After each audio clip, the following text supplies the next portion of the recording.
Okay. Let's get it started. Let's get it started. And ha. Sorry. Is that how it goes? We got into it a little bit. And yeah. And how? Yeah. That's unproportionate. I was taking your kids home on Sunday. Oh, and that song I'm sorry.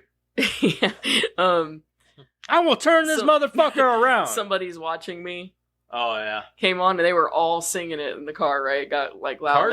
They were all Carson singing really it. gets into 80s music. Oh, it's a good song, but well, kind of. But like that one, the one part that cracks me up every time I hear it is when he's talking about having like shampoo, like he can't close his eyes when he's washing his hair or whatever because there will be somebody on.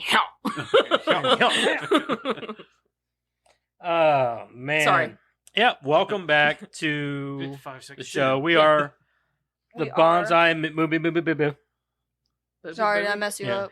The Bonsai movie crew. Okay, you can blame it on me. Don't forget to check out all our socials and all that good stuff down there.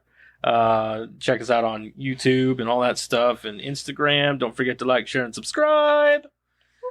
And rate that shit and tell your friends about us and your grandmas and your grandpas. Tell your dogs, your cats. Hell. They'll listen to you until they find you annoying enough to where they just don't. Or just tell your imaginary friends. You could tell them even. I don't care who you tell. You can tell them too, but they probably won't watch or count as views, so don't waste your breath. You can turn it on and walk away and let them watch it. Doesn't matter. That is true. Anyway, let's get into our creator profile. Who wants to read it this week? I can read it if you want me to. Sure. It doesn't matter. Yeah, it don't matter. It don't matter to me either. Can anybody guess who we're doing? John Aston? Your mom. Who? Michael J. Fox. John Aston? No.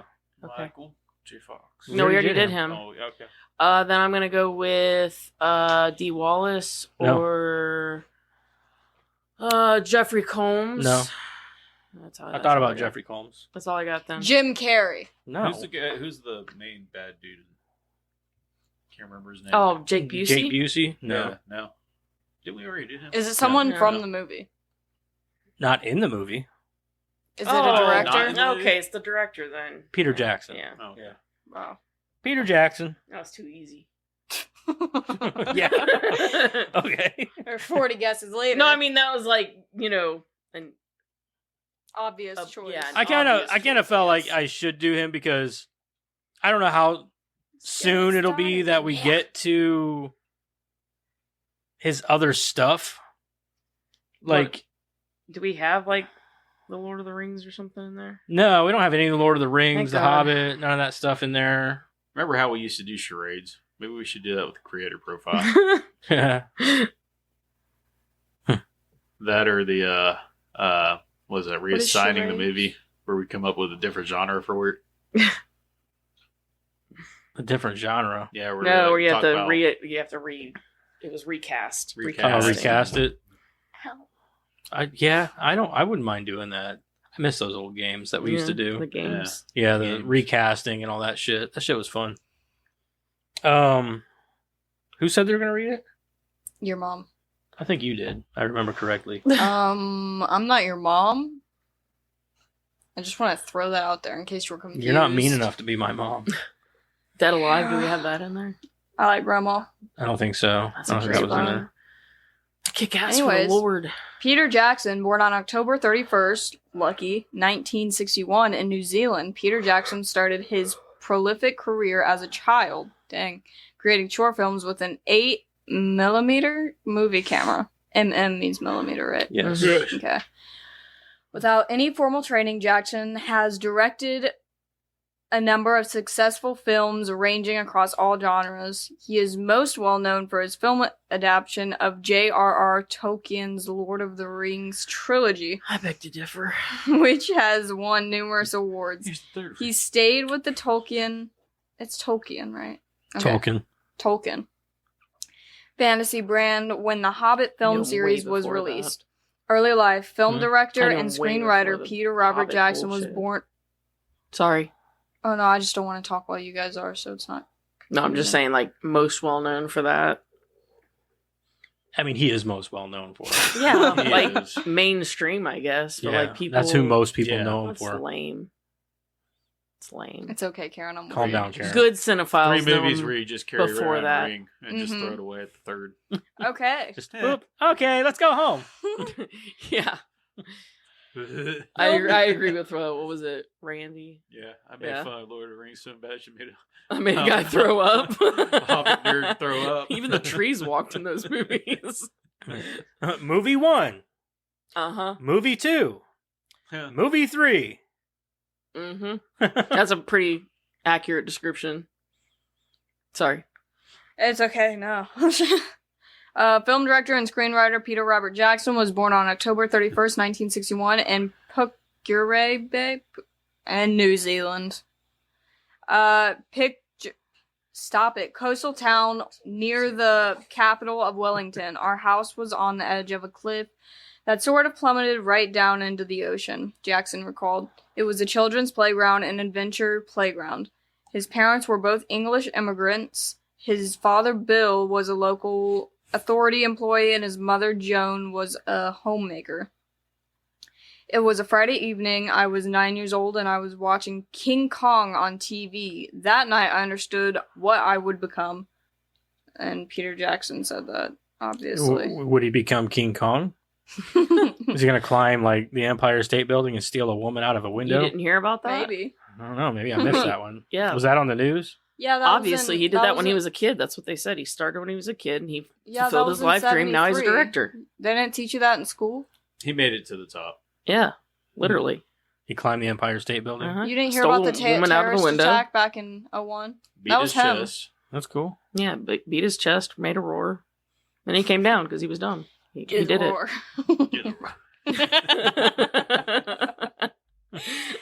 It's on the Empire State Building. Look. It's a terrace, a glory hole. Okay. Jackson's family bought their first TV when he was 5 years old, and the world of television immediately captured his young imagination, especially a futuristic English sci-fi show called Thunderbirds from 1965 to 66. That's one show that I'm glad they haven't turned into a movie or something yet. Could you imagine? Was it Thunderbirds? No, I'm thinking of Thundercats. No, I'm about to say Thundercats. Thundercats. I thought they were trying to, like, back in the day. Yeah, they were going to. No, Thunderbirds made it. If it's the one I'm thinking of, let me make sure before I get to. Isn't that the one where they got, like, helmets that are birds or something?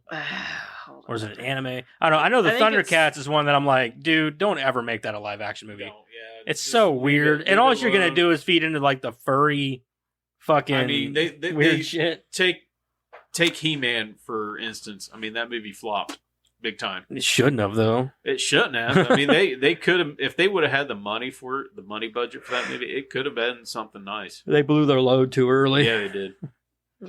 Jackson's obsession with film began when he saw the original King Kong at the age of 9. I think I still have a rotting puppet of King Kong somewhere in my basement, he said. It was about a foot high. Then I made a cardboard cutout of the Empire State Building for him to stand on, and I painted a backdrop of Manhattan.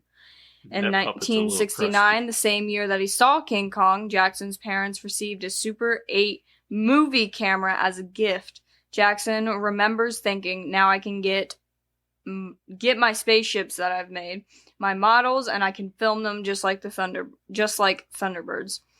Yeah, the ones I was thinking of. What's that? Thunderbirds. They were like early puppet. Okay. Okay. Yeah.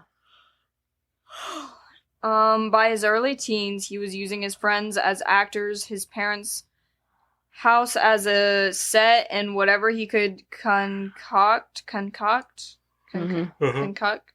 yeah, in the kitchen for special effects. Jackson set out to make original movies. He recalled, I did like a World War II drama film with friends of mine in old army uniforms.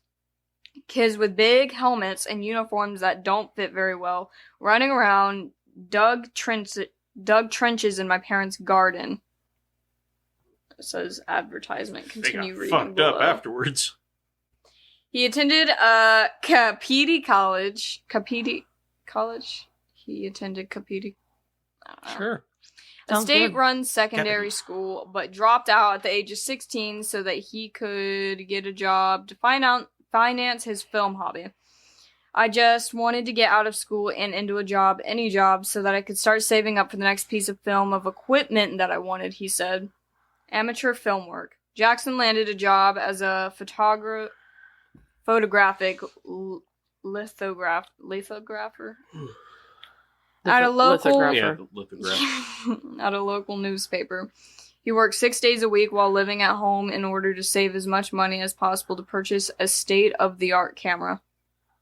Once he had purchased equipment, Jackson set out to create a film, filming only Sundays, his one day off. Over the next several years, Jackson wrote and directed a full-length comedy film about flesh-eating aliens.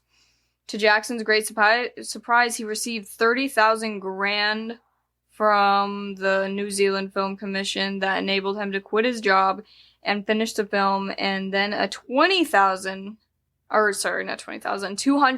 grand, or grant, 200,000 grant to pay. $100,000 grant. Yeah.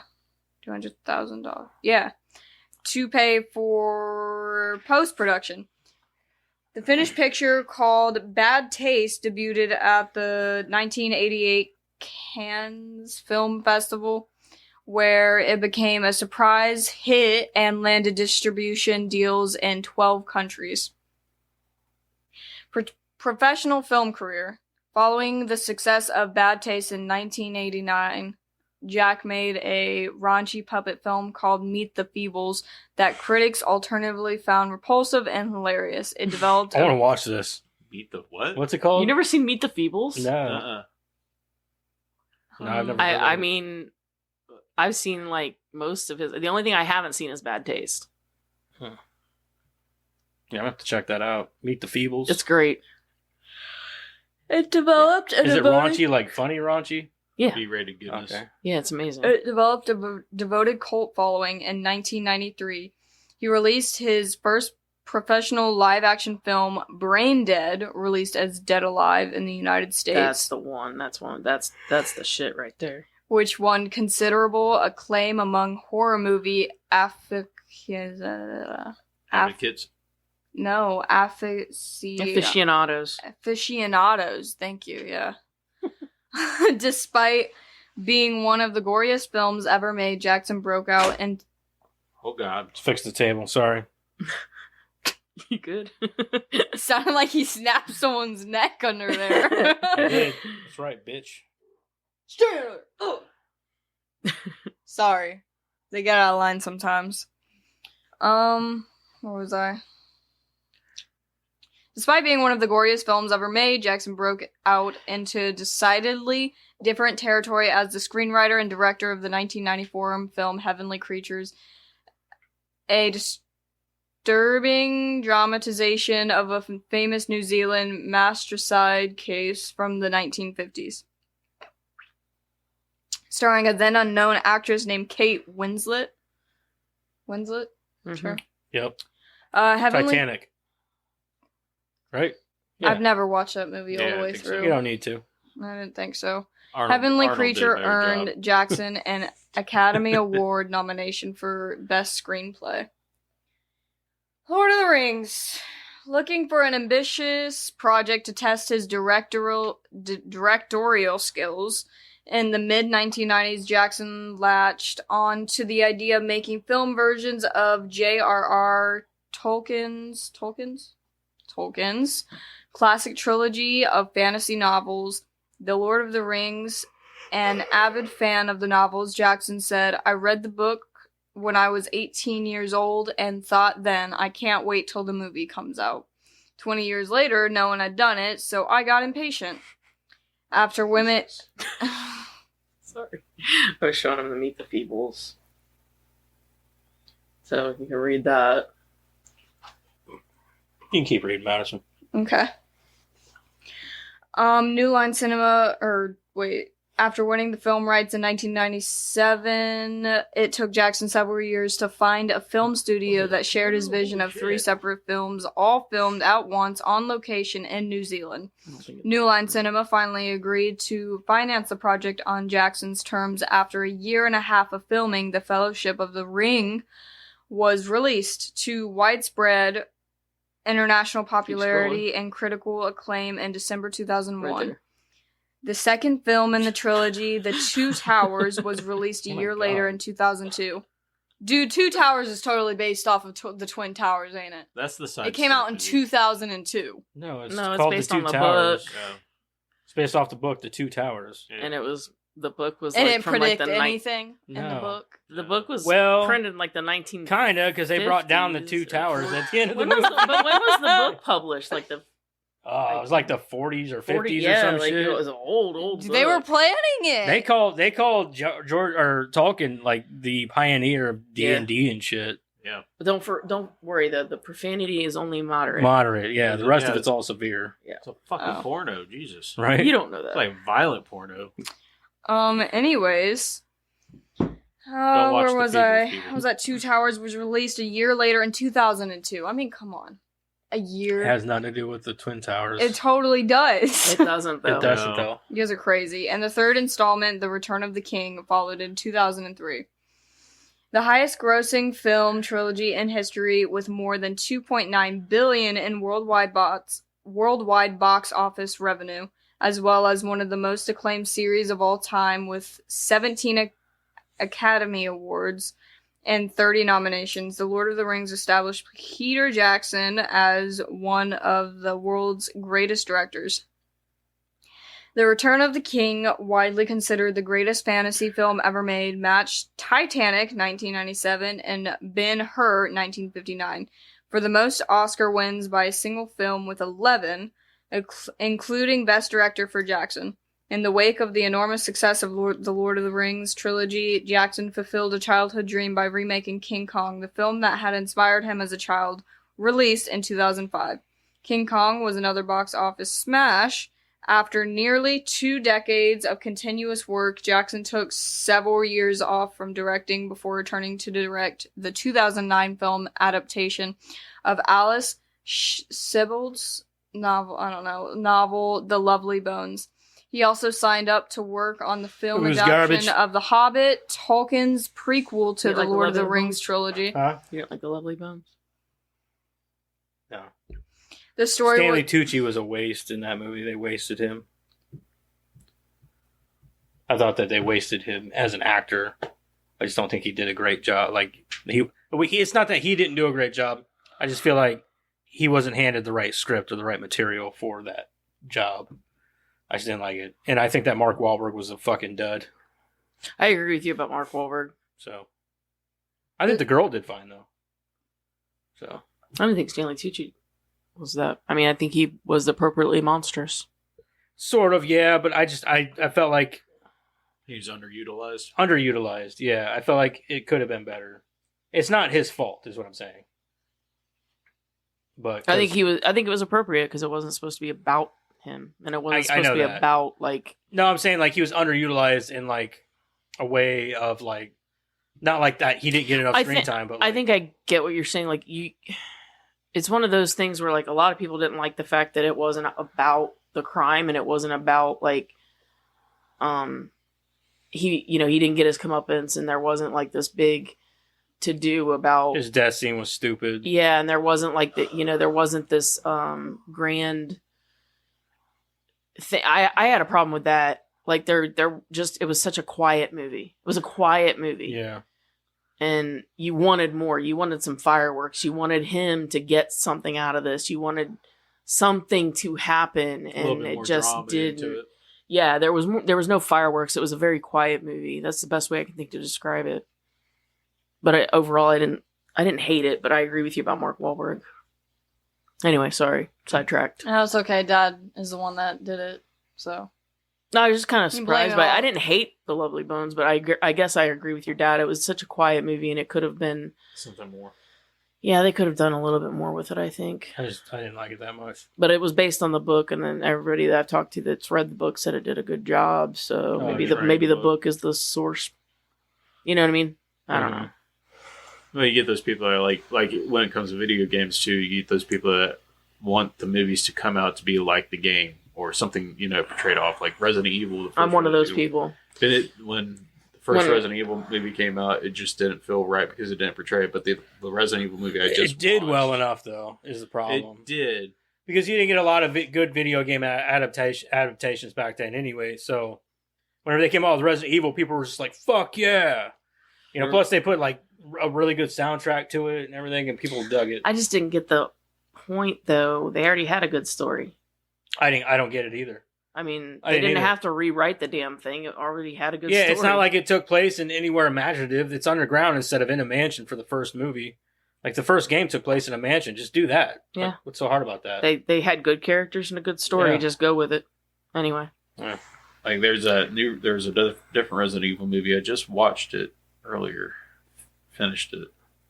I get to pop up. Welcome to Raccoon City? Yeah, Welcome to Raccoon City. Now, that one actually portrayed the game a lot. Yeah, I disagree. It did portray him well, but they should have done... They tried to cram 2 games into one movie. It was pretty much thrown all in one. Is that the one where Barry dies over and over again? No, this one, you do see Barry, and he actually looked like Barry. Yeah, he does. In this one. Oh. The other one, kind of, but not really. Kind of, yeah. But this one is like they portrayed the first one and the second one all in one movie, because it basically, in the first game and the second game basically take place at the same time. So they went ahead and did it. Yeah. What are we talking about? Resident Evil? Welcome to Raccoon City. Yeah. It could have been a great movie, but I had 2 problems with it. 2 games in one movie, and they did Leon wrong, man. Yeah, they kind of did. Leon was like a fucking putz in the whole movie. Oh, they did him dirty. Yeah, they did him pretty dirty. They did him kind of dirty. I'm not a big Leon fan, but that's mostly about... No, but he wasn't a putz. No, he wasn't a putz. He was a badass. It was basically about, Chris and Claire and a little bit of Jill. Jill was in there here and there. Right. But that was basically the 2 people you were like rooting for was Chris and Claire. Anyway, continue. Yeah. Okay. The story was also split up into a trilogy. The first film in the series, The Hobbit: An Unexpected Journey, was released in 2012. The sequels, The Hobbit: The Desolation of Smaug? Yep. And The Hobbit: The Battle of the Five Armies were released in 2013 and 2014, respectively. Unlike The Lord of the Rings, Jackson and film critics alike were not happy with his work on The Hobbit, despite it being a blowout at the box office.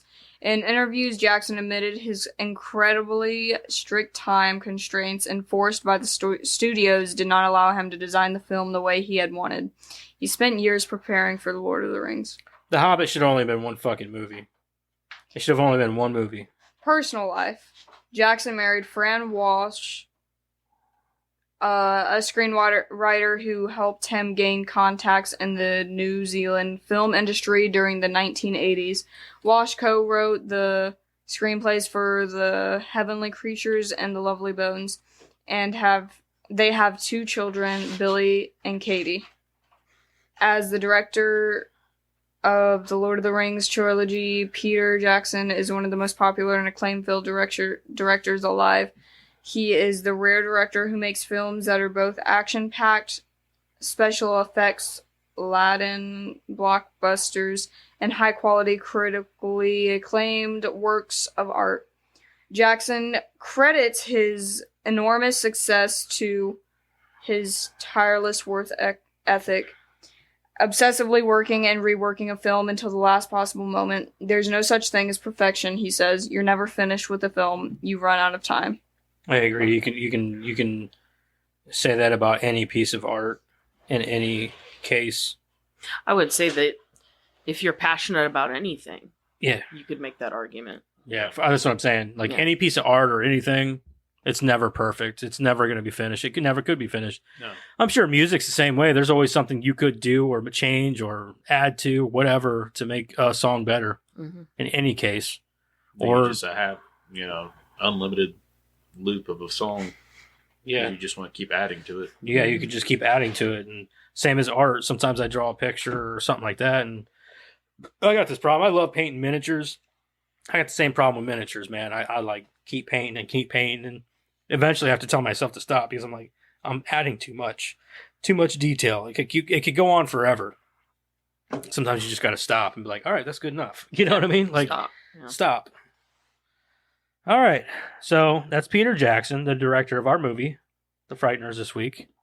Let's Let's get into what everybody's been watching first, though. What the hell have you been watching? Let's start with me. I ain't watched shit, so next. I haven't watched anything this week. I literally Impractical Jokers. That's all we've watched is Impractical Jokers, like for dinner. Other than that, I haven't. Man, I've been out in my garage a lot, so and doing other stuff, painting a little bit with my miniature. I've been working on him. Speaking of those, and then also just got that new Call of Duty. It's not as bad as they're saying. I'm just saying. It's not as bad as you're spending a lot of time with it. I haven't spent that much time with it. I just played a little bit last night, and if you get the game, this isn't a video game podcast, so, but like if you get the game, it's not worth the $70. Get it on sale. But I will say, yes, the campaign is super short, but it's a fun campaign. I don't care what anybody says. It doesn't suck that much. Also, the zombies in it is fucking awesome. I played it last night, dude. I had a blast. The zombies is like where it's at with that game. Yeah, the zombie stuff is awesome because it's not like your traditional zombies games like they had. One small map. It's essentially DMZ, which is like an extraction shooter with zombies, and there's no PvP. It's all PvE. Yep. So like it's players versus all the zombies. So you come across other players in the game, but they're all friendly. They're all friendly. You can't kill each other. So just go together and just fuck around. Yeah, exactly. It's fun. It's a lot of fun. I played it last night, and you can spend like a good 40 minutes getting lost in that fucking map. Right. It's fun though. Just don't go in the red zone. That's a no. Don't go in there unless you're like fully equipped for something like that. But anyway, that's all I've been doing, and I haven't watched shit this week, so I don't think I've watched anything else. No, I haven't. I haven't watched anything. I haven't watched shit. Madison, what'd you watch? I watched a little bit of Supernatural. I didn't even watch that. Yeah. And then I watched that episode of Impractical Jokers with you today. That's it. See, even Madison's like, yeah. All right, Karen, what'd you watch? I worked almost 30 hours last week. Did you know that? Damn. And going to school. And I go to school. I know, over the weekend, I was like, man, she worked like both days and Friday and everything. And I'm like, why do I even get you on your mom's weekends? Like, or on the weekends that you're, like, she goes to her mom's every other weekend. I still go to work while I'm at mom's. But like, I'm like, even whenever I do have her on the weekends, I still don't get to see her. You should be proud of her. She's working. I am proud of her. She's a hard worker. Mm-hmm. He's just a little depressed dad right now. Yeah, I don't get to see my kids as much as my daughter anyway. The other two I see all the time. He's ready to kick them in the ass, though. Sometimes. Send them to work for Madison. Yeah, why don't you go in for your sister first? Oh my God, they'd be like, come get your kids. No, they'd be like, come and get me, Dad. I don't want to push any more carts, Dad. You push 4. Mr. Kramer, your kids are on top of the scaffolding. What scaffolding? They've torn apart the store. They keep tackling the big blow up Santa Claus. Santa Claus. Deer stands. Hey man, they're yours. You're paying them for 4 hours. They're yours for 4 hours. Kept telling them, come down. They kept telling me, you're not my dad. You're not my dad. Aren't you a supervisor? We're calling your dad. Supervise I'm sorry. them. I got something you can call. What's that? These nuts. I'm in a tree stand and you're not. Yeah. You're not my dad. That's exactly what I'd be like. These nuts. That's what Jackson would be saying. God damn it, little bastard. Little motherfucker. Little. Learns from you. He's a shithead, dude. He is a shithead. He's a shithead. Yeah, I say the same thing about my youngest. Gotta love him, though. Cute, though. All right, Karen, what'd you watch, man? I watched A Haunting, that show, Vacation Friends 2. That was pretty funny. It's not as funny as the first one, not as good, but it was good. They try to push their characters a little too much, in my opinion. I think it was predictable. Whereas the first one, you knew how it was going to be, but there were things there was a lot of things that happened. They were like, oh shit, like you didn't see coming. But like in the second one, it was just predictable. You knew everything that was going to happen before it happened, and it was still funny, but it was predictable. Yeah. Mm-hmm. The Righteous Gemstones. I think I watched 2 episodes of that. The last one we watched had a lot of dick in it. What episode was it? Of course, doesn't be what episode. It was funny because we were talking to April. Was it the one where he goes to get him from the club? Or no, that's in season 2. He went to he told her brother Walton Goggins, yeah. That did you see his dick? Yeah. And he told him that he wasn't welcome or whatever, and then he went back to apologize, and those guys were there like trying to rob the place or whatever, and he told him to leave and told him to get naked and told him to leave. And they were all like, the one guy, he goes to leave and the fucking mall is full of people. And the guy, like, they're naked and they're like, most of them are running out of the mall because they don't want to be seen. And one dude's just sauntering like out of the mall, like, okay, look at my dick. I don't care. Like, it was funny. But we were talking to April yesterday about what all we had watched over the weekend, was giving her some suggestions or whatever. And Jeremiah was like, I saw more dicks this weekend than I saw like naked chicks or something like that. It was hilarious. But we watched that, and we watched Loverboy. Hilarious. Bad boy day. Oh, dang. Black Friday. Watch that.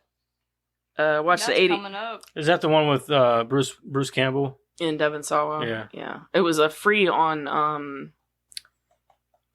Yeah, I think it's on Tubi or something. No, it wasn't Tubi. It was one of the other ones, Freevee maybe, or whatever. I remember. Yeah, I remember watching it. I think it was last year. Whatever actually. one it was like every 2 seconds with the fucking commercial. So, like, Tubi's not bad. Tubi's like, yeah, we watched it. I think it was last year or the year before. I think it was last year. I thought it was pretty good. I hate. It's not bad. I hate the Yeah. apps that are like every 3 minutes there's an ad. Like, Yeah. it's bad. And you can't even get it like a Tubi's- premium subscription. It's Yeah, like, Tubi's not bad. Tubi, like, I feel like for a free service, Tubi's very generous. Yeah. Whereas this one, it was like, oh, come on, did we just get back from a commercial break? It's yeah, like, like 3 minutes and then like 5 minutes of commercials. Mhm. Yeah. And we watched this 80s movie that I wanted to see called Happy Birthday to Me. It was an 80s slasher. It was really good until the end. Then it was like, really. holy shit. Like, it threw like this curveball where she had a twin, but then she didn't have a twin. And then it was nuts. I'm your twin, but I'm not your twin. Yeah, pretty much. But I am your twin. Yeah, no. Then we watched a Taiwanese film called The Sadness. Anybody seen this movie? I have not seen it, but I know what it is, and You I've should. thought about watching it. You 'Cause should. I heard it's pretty fucked up. It's fucking insane. Yeah. We waited 15 minutes before it started, and like 15 minutes in, both of us were like, Yeah. oh, I I heard mean, it's pretty brutal movie. it is a brutal fucking movie, Yeah. and it doesn't stop. It's on Shudder, I believe. Yeah, it's on Shudder. So watch it. Yeah, it's on my list of watch. You The should movies watch to it. watch, If so. I mean, it's fucking brutal. Yeah. I'm not big on reading shit, but I'll be willing for that one, I think. So. Yeah, you should. And then we watched Old Dads, which was pretty funny. I liked it. Yeah, it was pretty I thought good. it was pretty fun. It was decent, yeah. I just love Bill Burr, so. Oh, yeah. I'll watch anything with him. That was all we watched. All right, Eric. Really didn't watch much. I watched some Scrubs, Pixels. Pixels, the one Yeah, with Adam absolutely. Sandler. It's really all I watch. Play a little bit of Call of Duty, like Joseph. I pretty much got to agree with him on his input on that game. Did you know that you can buy an Ash bundle? I already did. Okay, I was about to say. I had a feeling. Yeah, I already did. I bought it yesterday. Yeah, It was like $20 for the whole bundle. I was like, yeah. It's so funny because he says like some crazy shit. He says, he says something like, changing clips, and he's like, says something crazy, like calls everybody a motherfucker. It's like, I was like, God damn, like Ash is crazy, dude. It's awesome. I love Ash. I love Ash. Best person to use in the zombie. And that's what I thought. It was like, because I was like, oh, I could get the Shredder from Ninja Turtles. I was like, or I could get Tomb Raider. I was like, but Ash is the best suited for. I would think that's the obvious choice. That's the obvious. Well, I thought about the Shredder for a minute because I'm a big Ninja Turtles fan, but I was like, but Ash, dude, you can't go wrong with Ash. You can't turn down Ash. It's like I bought that ghost skin that like is flaming on fire. Yeah. Was that the only person that got the Evil Dead game when it was on, like, I think it was PlayStation 2? No, Oh, yeah. The one you got the game and, like, found it just hilarious that you could flush the toilet? Yeah. You could do the same thing in Duke Nukem. Yeah. But that was the first game that I ever bought that, like, you could flush the toilet, and I thought it was hilarious. Like, I did it, like, 30 times in a row. Like, it just laughed like a hyena every time.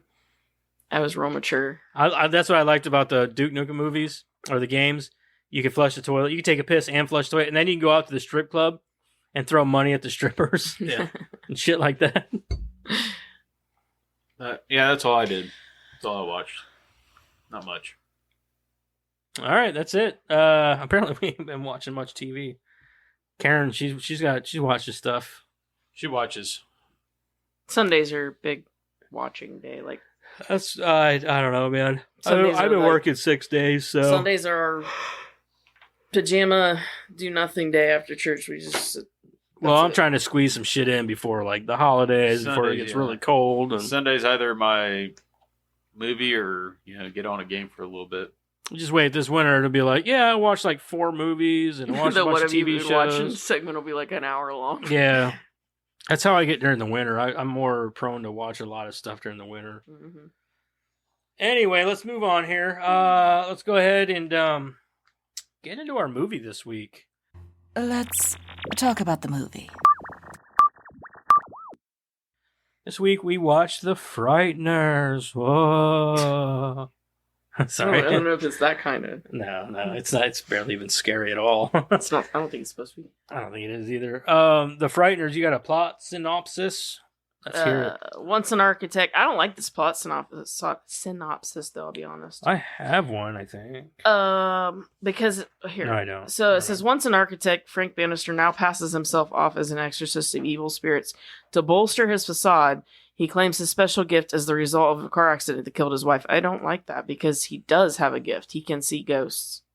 It's not a facade, But to everybody else it is. I guess. But what he does not count on is more people dying in the small town where he lives. As he tries to piece together the supernatural mystery of these killings, he falls in love with the wife of one of the victims and deals with a crazy FBI agent. That fucking guy. Dude, that guy was insane. It's Jeffrey Combs. He's definitely one of the best parts of this movie. Oh, for sure. One of my favorite parts, and I remembered it because I've seen this movie 1,000 times, but like one of my all-time favorite parts with him is when we first meet him, and she's like talking to him from the movie, from the room, and like he's like peeking around and like talking to her, like that's hilarious. And he's like backing up real fast, like and then when she does like scream at him, he's like, like he just throws up.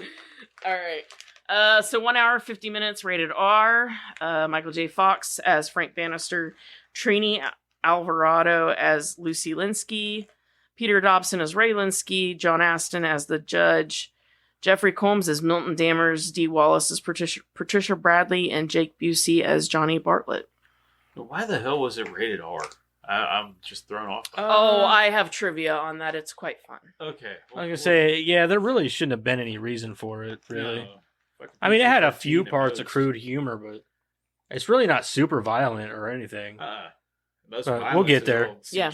I'll go ahead and read the movie. I messed up. I'll go ahead and read the movie this week. Okay. Let's see. Long one. All right, The Frighteners. In 1990... we need to get our recommends. Sorry. Yeah. Eric, would you watch recommend? I said the first time or probably the last time I've watched this movie. I thoroughly enjoy it. So I'm going to say yes and yes. Okay. Karen? Yes and yes. Yes and yes. Girl, no and no. Shut up, Madison. I'm being serious.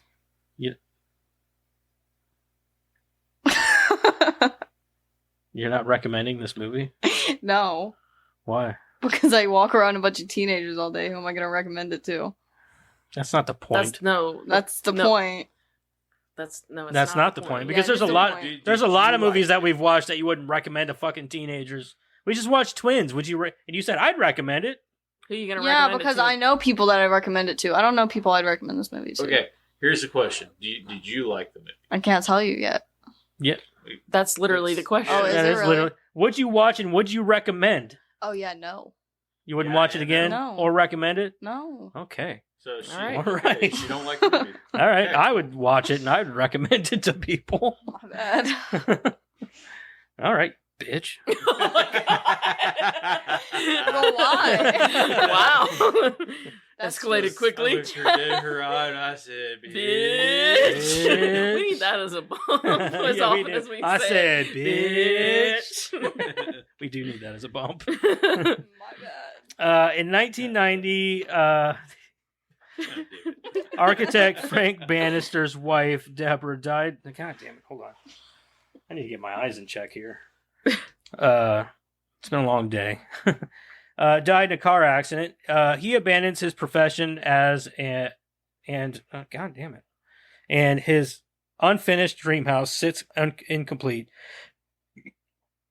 Following the accident, Frank gains the power to see ghosts, and he befriends three 1970s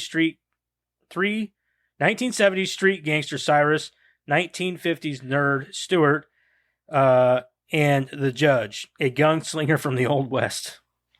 I like Judge. I do too. You know that's Sean Astin's stepfather. Who? John Astin, the Judge. Stepfather? Why do they have the same name? I think he adopted him. Oh, then it would be his dad. Well, yeah, but everything that you reference or read, it always says stepfather, but they share the same last name, so I assume he. I wondered. Either that, or he just took his name because he was already an actor and well established. Maybe he wanted to break into Hollywood. I don't know for sure, but everything that I ever read that references it says he's a stepdad. Oh, okay. Quit being a dick and call him your dad. Right? Right. Shit. If he helped you that much, like, anyway. The ghosts haunt houses so Frank can then exercise them for a fee. Most locals consider him a con man, because he kind of is. They don't know that, though. Like, for real. Soon after, Frank cons local health nut Ray Linsky and his wife Lucy, a physician. He kind of deserved it, though. Yeah. Ray dies of a heart not attack. Necessarily. Who? Who? On both sides, I guess. Yeah. Ray. He was kind of a dick, but then again, he did drive through his fence. That's what I'm saying. It's kind of like two-sided. Yeah. I mean, I get where he's coming from. I'd be pissed off, I would be, too. You know? I just maybe wouldn't have reacted like that. Yeah, like, dude, what the fuck? Like, his personality, even against other people. Yeah, he was just a douche in general. Yeah, But. fuck that guy. Soon after, Frank cons local... Oh, I already read that, sorry. You're not forgiven. Okay, so Ray dies of a heart attack. Frank discovers that there is an entity appearing as the Grim Reaper killing people, first marking numbers on their foreheads that only Frank sees. Deborah had a similar number when she was found. Frank's ability to foretell the murders puts him under suspicion by the police and FBI agent Milton Dammers, who is convinced Frank is responsible. Frank is arrested for killing newspaper editor Magna Reese Jones. Bitch. Okay, yeah, she was a bitch. I don't even know how the fuck she went to heaven. Like, for real, she went up to heaven. Well, like, how? It always starts out with the light, but then, like, Bartlett and that bitch got pulled down. That's true, so just because you start in the light doesn't necessarily mean you're going to stay in it. True. She gone. It's like, that was like judgment right there, that light. Like, oh, no, you're not good enough to come up here. Yeah, I mean, I guess it just means that you're going to the afterlife. Right. Frank is arrested for killing newspaper editor Magna Reese Jones, who had attacked him in the press. It was actually the Grim Reaper who killed Reese Jones, despite Frank's attempts to prevent it. Lucy investigates the murders and becomes a target of the Grim Reaper. She is attacked while visiting Frank in jail, but they escape with the help of Cyrus and Stuart, who are both dissolved in the process. Man, they really just jumped right into that, didn't they? They skipped like a lot of shit and just it did right into that. Yeah, right into the whole death for the dead. Yeah, like they missed out on, like, I don't know, them having dinner and all these other things.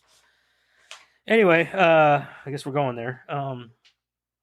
Ray dying. Did they even bring up that Ray died? Yeah, they said they had a heart attack. Remember, that's why we were talking about how much of a douche he was. I thought that was more like him conning them. Okay.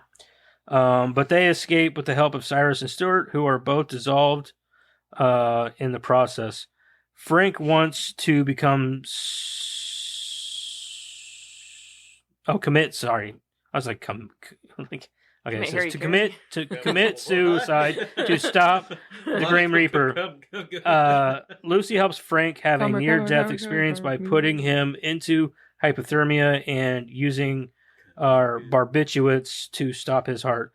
Dammers abducts Lucy, revealing that he had been a victim of Charles Manson and his family in 1969. What? Immature. Dammers abducts Lucy. You know what? What do they mean? I didn't do anything. Abducts Lucy and a victim of Charles Manson. Some of the stories he was telling as he was talking to her was like he talked about like being a part of the Manson family, and he talked about just his wild ride of a life.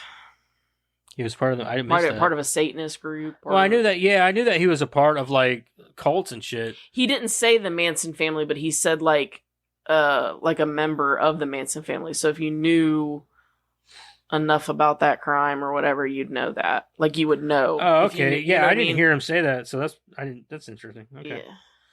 Yeah. God damn it. In his ghostly form, Frank confronts the Grim Reaper and discovers that he is the ghost of Johnny Bartlett, a psychiatric hospital orderly who killed 12 people in 1964 before being captured, convicted, and executed.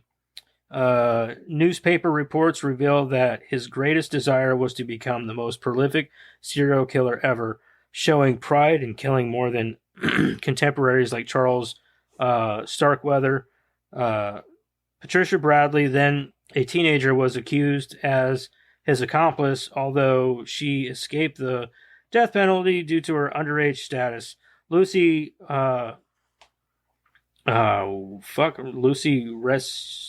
resuscitates Frank, and they visit Patricia. Unknown to them, Patricia is still in love with Bartlett and on friendly homicidal terms with Bartlett's ghost, and eventually kills her own mother, who had been trying to monitor her daughter's behavior. Lucy and Frank trap Bartlett's spirit in his urn, which Patricia has kept. The pair make for the chapel of the now abandoned psychiatric hospital, hoping to send Bartlett's ghost to hell. Patricia and Dammers chase them through the ruins. Dammers throw the ashes away, releasing Bartlett's ghost again before Patricia kills Dammers. Bartlett's ghost and Patricia hunt down Frank and Lucy. Frank realizes that Bartlett's ghost, with Patricia's help, was responsible for his wife's death and the number on her brow, and that he is still trying to add to his body count and infamy even after his death. Out of bullets, Patricia strangles Frank to death, but Frank, in spirit form, rips Patricia's spirit from her body, forcing Bartlett to follow them. Bartlett grabs Patricia's ghost while Frank makes it to heaven, where he is reunited with Cyrus and Stuart, along with his wife Deborah. Bartlett and Patricia's spirits claim they will now go back to claim more lives, but the portal to heaven quickly changes to a demonic-looking appearance, and they are both dragged to hell by a giant worm-like creature. Frank learns it is not yet his time and is sent back to his body as Deborah's spirit tells him to be happy. Frank and Lucy fall in love. Lucy is now able to see ghosts as well.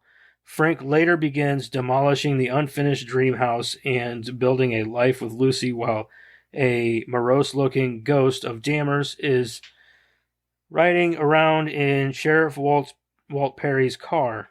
The sheriff, who is also Frank's friend, approaches him and reveals that the police discovered a huge collection of Ouija boards in Patricia's room. This causes Frank to realize how Johnny managed to come back to the world of the living, as Patricia used the Ouija board to bring him back from hell. Frank and Lucy then enjoy their picnic. The end. That was a nice story. And didn't really give a whole lot of detail. They did not give a lot of detail at all. There's a lot more to the movie, I think, than that. Yeah. I'm going to go ahead and start out with my negatives. I hated the CGI in this fucking movie. Yeah, the CGI was... It was dog. Even for 96, it's dog shit. I think that for the ghosts, it was fine. The ghosts were But okay. Where I noticed it was the Grim Reaper. The Grim Reaper and... The worst for me was when he was fighting Johnny, when he turned into Johnny, you know, and then like he finally got him to like turn into that goo, and then he went into the crypt. Oh, that was terrible. Yeah, and it literally looked like somebody was trying to like project Johnny's face onto like a black mask or something. It was bad. And that then whole the arms scene were way too big for Yeah. That to me was the worst. The rest of it was fine to me. It wasn't terrible. I didn't think it was awful. That was the worst. And there was a couple other scenes, like anytime Johnny's ghost was in an object, it wasn't good. Yeah.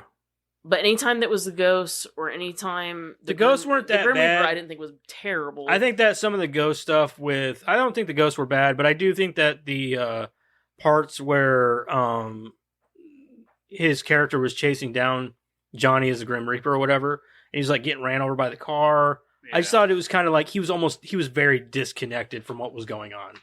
Like he got ran over, flattened, and blah blah blah, and he just kind of gets up and was like, "Oh," you know what I mean? Like there should have been more of a comedic reaction, I think, to that sort of stuff, and there was none of that. I didn't like it. Yeah, it should have been a little more. Like I know they were trying to play it up for laughs a little bit and trying to make it a little more cartoonish, but it wasn't doing that for me because. Yeah. Like it's like Michael J. Fox didn't get the memo. Like, hey, you actually get ran over by a car in the scene, blah blah blah, or like he just didn't know how to play it or something. Okay. I just didn't like that part. I also didn't like. I think the ghosts look okay, but the dog didn't look good, and then the dog just never was around again. And then like, but I don't know. I guess for me the biggest thing was definitely the Grim Reaper stuff, and even the Hell stuff at the end. Yeah. It looked really shoddy too. That didn't look so good. Yeah. I watched Madison. Are you gonna draw? Or are you gonna? I'm sorry. I agree with everything you're saying. I zoned out. Well, I was listening. Why is she even here? I was listening. I watched the director's cut, which I'd never seen before, and that was really fun because there were scenes in it I'd never seen before, and I found that really fascinating because it didn't necessarily lend to the story. You didn't need them. You know, I've seen the movie a million times, so it didn't matter that they were gone and, you know, there are other cuts that I'd seen, but it was neat to see them. Like when they get back from, the first, con with, Ray and his wife. Yeah. There's like an extended scene between him and the ghosts where, you know, he's telling them one thing and they're trying to argue with him. And, you know, like when, the one ghost gets stuck in the door. Yeah. And and he's trying to get him in. Like that's kind of extended. He gets him in, and then there's like another scene in the morning with the two ghosts, and they actually like do a whole Grim Reaper thing, and they scare the shit out of Frank. Oh. And and they scare the shit out of him, and then the one like goofy one, he's like, "Oh, maybe next time we should try a white sheet." And you know, Cyrus is like, "There will be no white sheets." You know, like they were good scenes that I legit enjoyed watching, but they didn't necessarily lend to the story, so it didn't matter that they weren't in the finished product. So that was kind of fun for me this time around. Just added a little bit more comedic relief. Yeah, there was some more comedy in it that I hadn't seen before. I can understand why they would have cut that out. They didn't. I think that they're trying to kind of level out. This was even back from the original cut, like way back in the day. You know, them taking out like I think you mentioned the dog, which is what reminded me because there were more scenes with the dog. Oh, were there? Yeah, and just other scenes that weren't in the finished product, and that I found really entertaining. So the scene with the what's the cowboy dude's name? Oh, the judge. The judge, yeah, the part where he's like in the museum and he's like banging the mummy. I'm like, how does that? It's so. How does that work? I don't know. And then he's like, I love them when they. I like it when they lie still like that. I'm like, oh my god, it's kind of rapey. Yeah, a little bit. I love it when they lie still like that. Yeah, I didn't like that part. I didn't like. So whenever he went up to heaven too, he didn't see the judge up there. I know, and did the you didn't judge see go to Ray hell? either. And Ray died again for like no reason. Like that second time he bit it, like Lucy was out the door, and then he could have just followed her, but instead he stands there and waits for his face to get cut off. Like he literally I think goes in they the were house. just looking for a way to get He him. literally goes in the house yeah. just in time to tell her go as she's walking out. Then the he door. walks in, he looks around, it's like, oh, and then he dies. Yeah, like he literally stood outside apparently the whole time she was in there, and she had to be in there a good 20 He really minutes. didn't have any good redeeming. No. Like I thought maybe a little bit of a character redemption. Like yeah, he himself gives himself a bit of a redemption, but nobody sees it. It doesn't mean anything. But he didn't even she was in there for like 20 minutes, and he shows up the last 2 just in time for her to walk out the door herself. Yeah. And it'd be one thing if he actually was like preventing. Like he had to stand out there and talk himself into it for like 20 minutes. Yeah, well, like dude, I actually feel like got in there and stopped. And then he died for no reason. She was already out the door. Yeah, like he stood there long enough just to get killed. If they changed this movie in the right spots, they could have gone without him. No, he lended. He lended to the story, especially at the beginning. Yeah. How?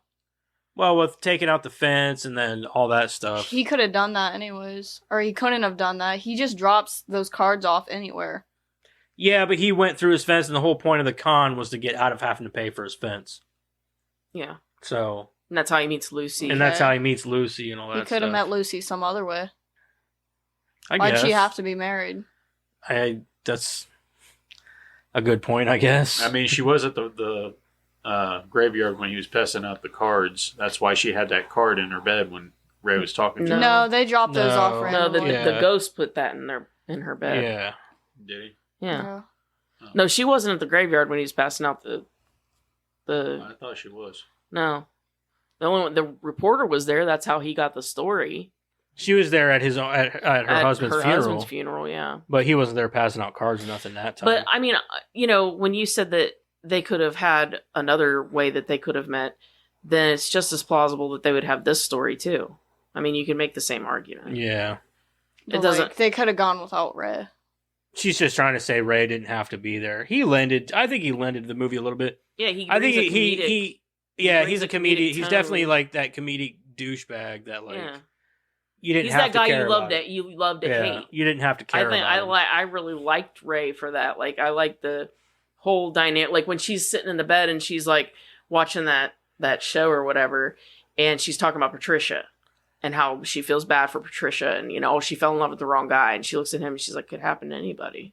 Yeah, I mean, there's this whole sort of character arc for her because of Ray. Yeah. And he builds on that, yeah, for sure. So, I mean, I guess... Yeah, I mean, you could write him out, but I think that would make Lucy's character a little less appealing. I think it would make her one-sided. It would make her sort of flat. Yeah. But there are other ways to make her not flat. Right, yeah, okay, she's got a hobby or something, but, I mean, this is just another way of writing her. You know what I mean? Like, it doesn't matter if he's there or not, maybe, but... In the end, he adds to a little bit more of the comic relief. You get to see another ghost in the movie. It adds a little bit to, especially like that whole dinner scene and all that stuff. Yeah, it's really funny between him and Frank. That whole like. I think without like when she said our marriage hasn't been very good. He's like, you bitch. Yeah. You know what I mean? Like, I think that even if he hadn't been there, I don't think she would have been as 3D. Yeah, she would have been more like a 2-dimensional, just boring love interest for the movie, and that's just not.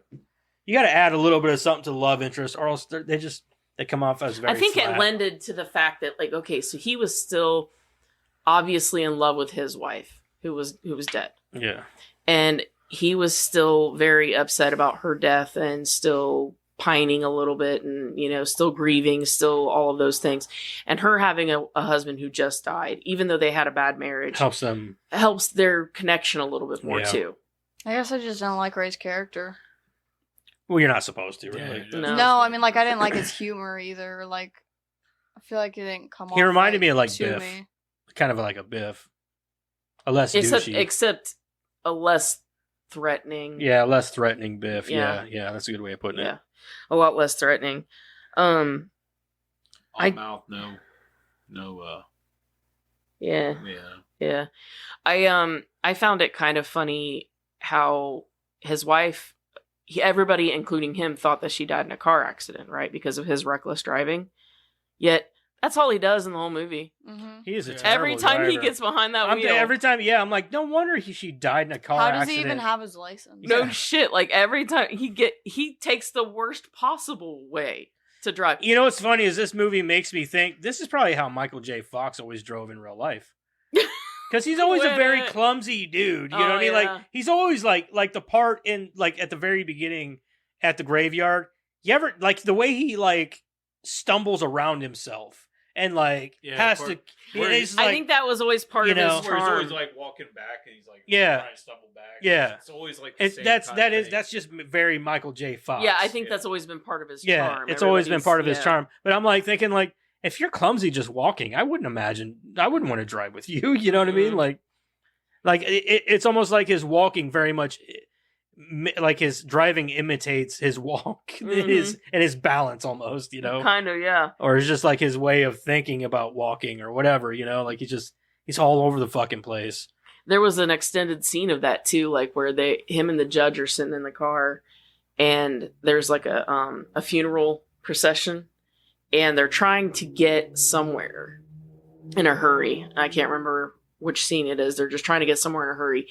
And the judge says something that makes Frank go, oh, yeah? And so he, like, darts in to the funeral procession. And he's just, like, weaving around the cars, going up, like, the hill and, you know, through the burn and, like, just everywhere. And you're just like, I mean, it's worse than any other driving that you see in the movie. And you're just like, oh, my God. Even the judge, who's a dead guy, is like, slow down, you're gonna kill somebody. You know what I mean? Just for a guy who, you know, thought he killed his wife with his driving, he didn't really learn much of a lesson. So what do you think about Jake Busey in this movie? I thought he did a good job. He does a good psycho. I do too, yeah. I think he did a really good job. Yeah. That's the sad part, man. I don't think we got enough Jake Busey from the 90s and early 2000s. No, I agree. I think they need to bring him back. Because like every movie I've ever seen, he's got such energy. He's very much like his dad. So like the teeth, the smile, all that stuff. He's got all that, but he's also got he's got more charm than his dad. He does, and he's got such energy. It's like electric. Like he's very energetic, and I always liked it. Yeah, his dad was always so toned down. A little bit, yeah. Jake is like, he walks in the room and he's like, I am here, and you know it. Like, I always liked him. In pretty much every movie I've ever seen him. Anything I've ever seen him, but I've always liked him. But in this one, I especially like because it seems like he's having a lot of fun. Yeah. You know? For sure. And one of the things I didn't quite understand, I've never understood this, but when she's watching that documentary, once again, and they make the comment that, you know, his motive remains unclear, and then, like, literally 5 seconds later, he said something,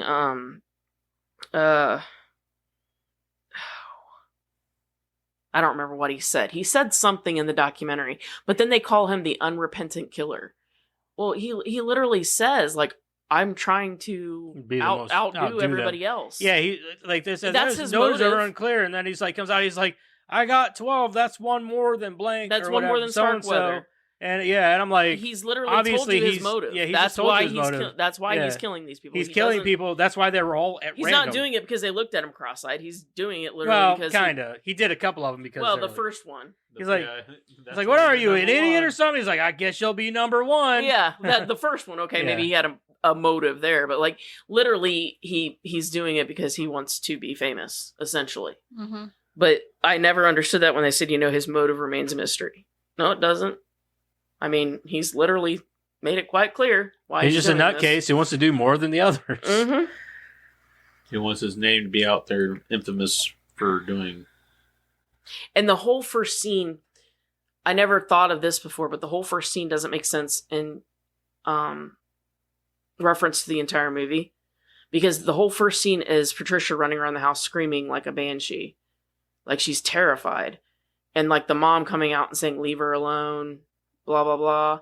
The only way it makes sense to me is if that's when she finally got Johnny to show up and she wasn't sure if it was him. No, I disagree because that can't have been the first time. because the first time that he had killed was... No. When she finally got him to show up, because she'd been using those Ouija boards, trying to get him back from hell. So what if that was the first time that she finally got him out of hell? No, I disagree, because the first time he came out of hell was, 5-6 years prior? Oh, yeah. Whenever he killed the wife. But that first scene could have been 5 or 6 years ago. We don't know. But the mom already looked like she knew what was going on. Well, not with that. Well, yeah, kind of. She knew it was a spirit. Though. She knew it was a spirit because remember, she even called. She left a message on his answering machine for him to come help with the spirit thing or whatever. Yeah, but she knew it was a spirit. She didn't necessarily know it was Johnny. Maybe at that time. I don't know. I'm just saying, like, that's the only thing that makes sense to me. And Frank doesn't necessarily seem to be the kind of guy that checks his answering machine all that often either. Right. But I'm just saying, I don't know. That whole first scene doesn't make sense for Patricia to be terrified and for her mom to try to save her if they both knew that Patricia was guilty of sin. Maybe she wasn't terrified. She was doing one of those things where... Yeah, but her mom's not going to fall for it. Her mom knows exactly who she is. But, like, what if she did? I don't know. I agree. I don't understand the reason for the first scene. No, I mean, I understand it from... Unless it did take place 6 years prior, whenever... before their first kill together. Right, well, yeah, and that's the first time that spirit shows up, and she's not sure it's Johnny yet. So here's my question. You guys are saying that's the first scene, but if that phone call from her was to Frank, that wouldn't have been 5-6 years prior, because they wouldn't have had an answering machine there. Yeah, he wouldn't have had an answering machine, and he wasn't a psychic detective. That's true. Yeah, you know what I mean. Well, the message on the answering machine was whenever I think her name's Lucy was in his house whenever he wasn't there, and she heard that over the answering machine. But even then, like, why would she wait 6 years to make that call? Exactly. Maybe maybe if, and this is just thinking out loud, but maybe if the first scene happened 5 or 6 years ago, right? Let's say for shits and giggles, that's how it went down, and then she thought that she took care of it, right? Because by then Patricia has found out that is Johnny. And so Patricia's no longer scared. So it's quiet, right? But by then Mom has figured out what's going on, and then she calls Frank. I think, you know what I think? I think that it's a writing plot hole. It's a plot hole in the whole plot, and it's just we're delving into it. I think what it was just... It's just a way to draw the audience in. It's no, I don't think it's even so much that as it is to make what's her face another way to make her look like an innocent. Yeah, I get. I think that's all it is. Well, honestly. And it's a way to get the audience drawn in, because you're like, yeah, oh, shit, okay, what's yeah. going It starts on? out with this, yeah. Mm-hmm. I get and another that. way to make her look innocent. I mean, I guess there's a way that you can make it fit. But yeah, I now think about it like, how does that make any sense? Yeah. But okay, yeah, I'll buy that too. I think that's the only point of that scene is just to make her look like an innocent is all it is. Like there was I don't think maybe whenever they were writing the movie they didn't really think that through. Like, well, but why? You know what I mean? Mm-hmm. Like, why is he tracing her? Yeah. So, but I don't know. I'm not. Yeah. Can we just talk about how awesome Jeffrey Combs was in this movie? He was amazing. Yeah. He was pretty awesome. I like when he's doing the interrogation too. And he's like, "Are you trying to do this to me now? Are you trying to do it to me now?" And he like, "I've got a lead vest on." I've got a lead vest. Like, I don't know what the fuck that was. Like, it doesn't matter. It's Jeffrey Combs. Like, I've got a lead vest on. I'm like, holy dude. In some of the shit. Up close scenes, it kind of looked like Jim Carrey. And he takes his shirt off. Yeah, sometimes he's very much got a very rubbery face like him. Yeah, no nipples and pentagon on his chest, pentagram and all that. And he was doing that quiet thing that was like pentagram, yeah. Like doing the weird eye thing and talking, like mumbling to himself. Uh-huh. Yeah, he was fucked in the head. He was. And he played he did a really good job, though. I mean, like, I guess if you had the life that he had, like, he talked about his very first assignment, and he was like a sex slave for like 6 months to these like crazy people or some shit, and that was his first assignment. Like, 18 years old, first and then assignment, cannibalistic. Yeah. So like that's his life. That's his life that he's lived. I guess you'd be a little fucked up.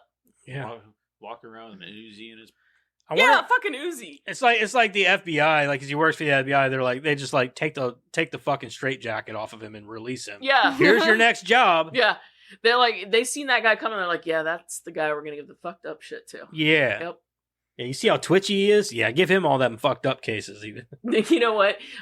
We need a backstory for that guy. He needs his own spinoff show. Oh yeah, totally. Like early to now. Yeah. Hell yeah. That'd be awesome. I'd watch the fuck out of that. That's gonna be a whole series. Especially if it was starring Jeffrey Combs.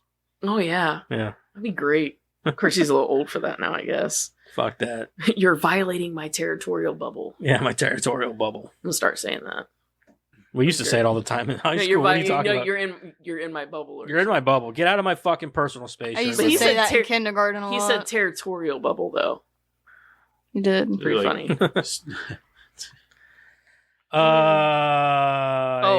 My favorite thing was the hospital scene at the end, going between the past and the present like that. Yeah, I really like that. I do like that. I think that whenever they do those sorts of things like that, it's hard to do.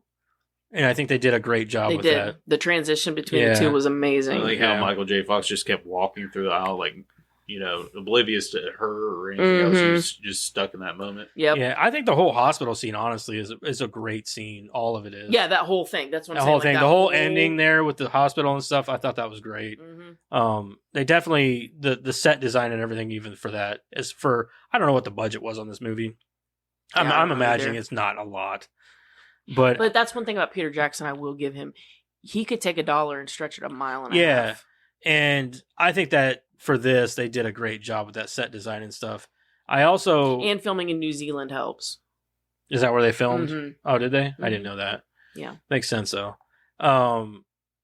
Michael J. Fox, it was great because I think this is one of the last major roles that Michael J. Fox really had. It is. I haven't trivia. Yeah. It'll tell you. Yeah. He just, because he was a little bit older. It had nothing to do with his Parkinson's. Right. I think he was wanting to get back into TV or something like that, or he went back to TV. It really had to do with his family. Did it? Because I know he went back to Spin City, and he did Spin City for a while and shit like that. Mm-hmm.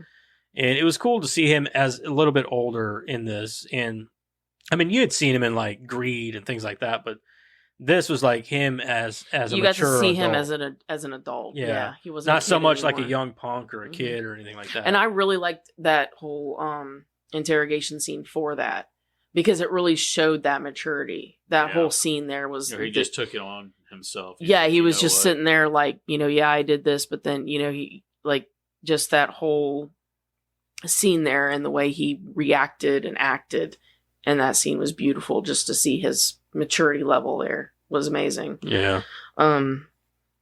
And I'm going to say the only thing I didn't like in that hospital scene was the elevator thing. What are the odds of that elevator working? Mm-hmm. I'm going to say none. Yeah. Well, it didn't. No, it did. It did. It worked. She just couldn't open the door. It got stuck halfway. No. And then she was able to take it back down.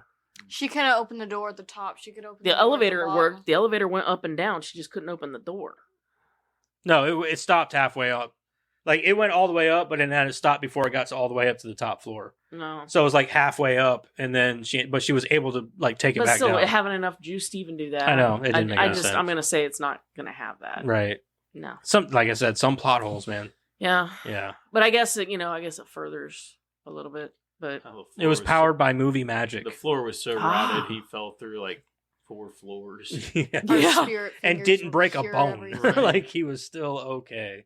But the elevator worked. Somewhat. Well, I mean, movie magic, man. Was it they say adrenaline? You won't feel a lot of things because of adrenaline and stuff. I bet you have a lot of adrenaline pumping through you with shit like that going on. And maybe he would have felt it days later, until he went to heaven and then got everything fixed. That car wreck where I got thrown in the back seat, I didn't feel it until later on that day. That's what I'm saying. So he probably didn't feel anything because of that. Yeah. I kicked open the back door and climbed out to go see the other guy until everybody else told me to go sit down and lay down. I'll say at least Dee learned how to hold a shotgun in between critters in this movie. Yeah. Yeah, she did. And the last thing I have to say is that the cover that they did of Don't Fear the Reaper at the end of this was dog shit. Yeah, I didn't. You know why? There's no cowbell. There's no cowbell. You ruined it. There's no cowbell. There's no cowbell. I got a fever. I will say that Dee was a lot better in this movie. There wasn't a bunch of screaming. This is probably one of my favorite. She played crazy really well. But She played crazy really well. So I really like that. Yeah, you can tell her acting had also improved since Critters. I don't know. I like most movies that I've seen her in. But this is one of my favorite roles of hers, just because she goes outside of her norm. Yeah. Yeah. Mm-hmm. I like that. I like when actors go outside. Of course, she did a little bit in Howling too. Yeah. Because she wasn't necessarily a bad guy, but because she sacrificed herself, but she did turn into a werewolf. So works for me. Yeah. I don't really have much else to say. That was the last thing I had. Yeah. Well, let's go ahead and get into our review of the movie. Let's go this bitch. And see what everybody thinks of it. Let's start with Karen. Okay. K for Karen. K for Karen. All right. So, I'll start with the negatives. I'll agree with you. I'll go with the CGI in certain places wasn't very good. I don't know. I'd like to fault the time frame, but I would say it probably had more to do with the budget, because in my mind, I think Peter Jackson would have cared more about making sure that the storyline and the set pieces were right, and that the CGI was, perfect. I'm going to stop you there, because my issue with that is that, like, the Grim Reaper himself is like a main focal point of the movie, and budget should have been put into that. That's something that the budget should have been put. I guess I didn't really notice it with the Grim Reaper. I'll have to go back and rewatch it for that purpose. But I didn't really notice it with the Grim Reaper. It's pretty bad.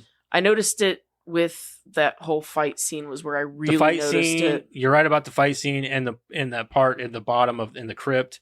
Yeah. That looked really. That was bad. where I noticed it was that scene in particular, that whole scene in particular. I think the ghosts they made sure that they looked good, because there's a lot more ghosts. Because you see a lot of that happening. I think that's why there was more focal into the ghost than it was the Reaper. Yeah.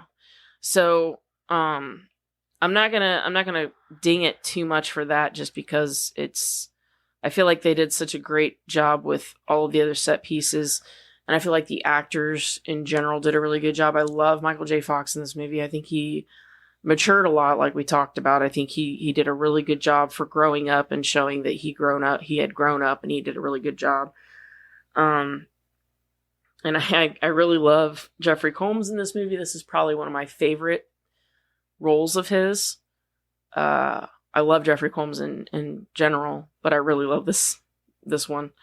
You don't get to see him in too many comedic roles. You don't see him in a lot of like higher budget movies either. Mm-mm. So no, he kind of tends to take a back seat. He likes those smaller things, but this one I really liked. He kind of moved in and did a lot with the character, and I really liked that. I love the story. I love that you have this guy who wanted to be famous, which was sort of ahead of its time. You see a lot of that now in the news, where people are like, oh, I'm just killing people to be famous. And, you didn't really see a lot of that back then. It was kind of a different thing, so that was kind of new. I like that. I love Jake Busey, the energy that he brought to it. I love Dee Wallace and the fact that she kind of went outside of her comfort zone too. There's a lot of things I really, really like about this movie, and I'm gonna go with an 8. I love this movie. Okay. Madison, what do you got? Honestly, the movie wasn't horrible. I'm not saying it was like a bad movie. It was just not my kind of movie, I guess. Like, the comedy wasn't my kind of comedy, where it was, and like it wasn't scary, and the CGI didn't bother me that much, because I watched Scooby-Doo when I was a kid, and CGI and that wasn't terrific either. So, Like, I mean, like the movie. You know what I'm talking about, right? I know you guys hate me right now. It's okay. No. Yeah, you do. No, I don't. This is your opinion, right? Yeah, I don't give a fuck. Everybody has their own There's opinion. absolutely no hate. No, Dad hates me. No, I don't. I Yeah, don't care about He your... hates me on a daily basis. Don't let him fool you. Fuck. He beats me. I mean... You did call her a bitch at the beginning. Yeah, you did. I wasn't talking to her. I know, I'm just kidding. I was talking about her. The distinction. I didn't call her a bitch. I said she was a bitch. There's a distinction. I'm just kidding. I don't fucking know. Not Leviosa. It's Leviosa. Yeah. Anyway. It's all about It wasn't context, personal. Karen. It wasn't personal. It was objective. Okay. But, I don't know. It wasn't my kind of... I say that every time I don't like a movie, but it really wasn't. I did like Michael J. Fox, though I did not like Ray at all. I think Fuck Ray. I think Ray just killed this Ray- whole yeah, movie. Ray for it. killed Yeah, the whole I just movie. don't Ray, she fucking was like "Fuck this guy." movie. Such a douche. Just ruined my whole. Killed the fucking whole movie. movie for me. The vibe was telling gone you, as soon man. as she met. He Ray. definitely had like dominant white guy vibes, and I As soon didn't as like Ray that showed shit. up, she was like, "Fuck this movie." Yeah, in fuck this movie. Look at particular. that guy's face. Typical I don't know. I 90s just douche. didn't like Ray. Yeah, I didn't think I don't he think had- you were supposed to. No, I mean, like, I know you're not supposed to like him. I mean, like, I She didn't like how the his comedy character- play that he had. I didn't like anything about him. I didn't think he should be there. I think he could go die in a ditch and I wouldn't care. Oh, wait, he did. He didn't die in a ditch, but yeah. died on a lake. Oh, no, the difference. He had a heart attack. Not Yeah, heart Leviosa. attack. It's Leviosa. It's not a heart attack. Doing His some kind of heart was exercise. squished. It's not a tumor. It's not a tumor. Something like that. Yeah. Let's go to the chopper. Okay. Guys, this is my dad. I don't know him. I just met him. So he's so mental. Caveman coming out here. I'll give it a 5. Yeah? Middle of the road. That's okay. That's all right. Okay. Whatever you think. Then me. I'm gonna give my review now. Is that okay, Eric? I don't care. I didn't think he'd care. Give no. I think give a fuck. Where's I that? don't give a fuck, Keisha. I don't give a fuck, Keisha. You give that review, Dad. That No, was my wait for the review. verb. That was That's my what review. he thought. Well, Lottie frickin' I God! hope you're not talking to me. No. So I think for me, there's a lot of like positives for this movie. It's very much almost has that like Tim Burton-y kind of feel to it, but I think that also I got has a that lot to do. vibe too. Like Edward Scissorhands. I think that also has a lot to do with what's his face did the score. Oh, Danny Elfman. Danny Elfman did the score to this movie, so I think that especially the beginning, with Shows more the vibe that it puts out because of the score. yeah. So I guess Kind more. of camera angles too, a little bit. Well, that was very much Peter Jackson. The camera Mhm. angles and Yeah. stuff, the close-ups. That's Peter Jackson. He does Yeah. that. He does that a lot. Just saying, like with the action. I think if you're talking about like the Yeah. you're talking about like the gave me that Edward Scissorhand feel. Oh yeah. I guess so. yeah. Kind of that dark and Yeah, kind of fucking overcasty look. You know? There's no other way really to make this movie though. I agree. You get that gothic feel for it, but I think regardless of who the director was, there would have been no other way to make this movie. Almost like a Hocus Pocus, like the first Hocus Pocus kind of Mm-hmm. feel. A little Mhm. bit. Yeah, the first Hocus Pocus definitely felt almost. It could have been a Tim Burton film, also. Yeah. You know, but that just goes to show that like Tim Burton had a lot of influence back then. Yeah, Well, I would say it more goes to show that he had a flavor that he brought to the movie industry that Right. is still being portrayed. Well, it's still you can still see it Yeah. regardless of the fact that he isn't as influential. as he Don't let used us to be. toot that horn though, because let's face it, Tim Burton's lost his touch. That's what I said is that he's not as Yeah. influential as he used to be. Yeah. He's not as He's as definitely good as he lost that used to fucking be. touch. But he had a flavor that he was a very influential director, and you can still see it. Used to be. Anymore, it's just he's like every other director. There's nothing special about him. I don't care Well, much and for you Tim hit the Burton nail on the anymore. head when you said that, Beetlejuice is really his only original. Yeah, I've always thought that too. That and Hopefully Edward the second Scissorhands. one- Edward too, though. Scissorhands, yeah. Those are the only two original movies that works. I'm like, okay, an original idea. Everything else is remakes or. What about Corpse Bride? Was that? That might be an original adaptation. I don't know. I didn't like Corpse Bride, so I didn't. I'm really not pay even much sure that attention. he even I love did. He that even movie. direct that. I thought he did. I don't know. I'm not sure if he did or not. I know he didn't direct. He had some part into it, but I don't think Yeah, he didn't even direct directed it. Nightmare Oh. Before Christmas. No, he didn't. That might have been his story though. Maybe, Nightmare. Yeah, maybe. that was his story. But even Frankenweenie, I'm like, okay, cool. That you could call that an original idea, but really, it's not.